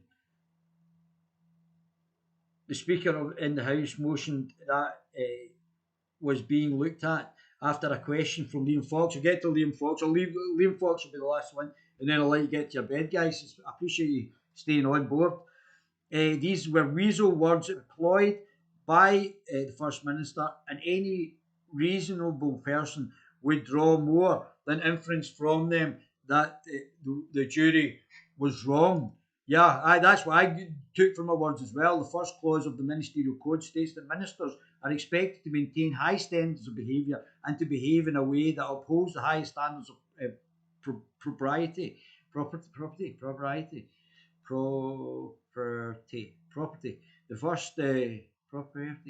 First Minister commented on the trial verdict breached those standards.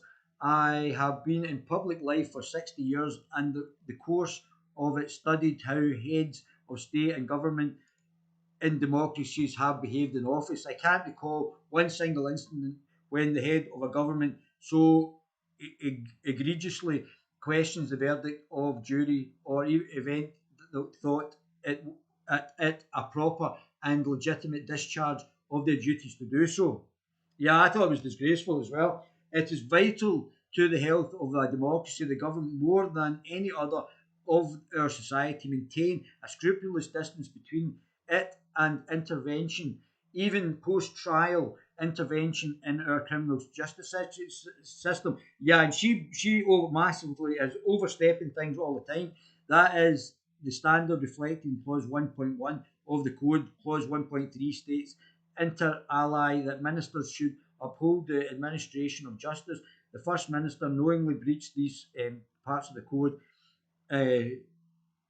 with her comments to the trial. I submit that there is an overwhelming evidence that several counts of the First Minister has engaged deliberately in grave breaches of the Ministerial Code. Yeah, more breaches of the Ministerial Code.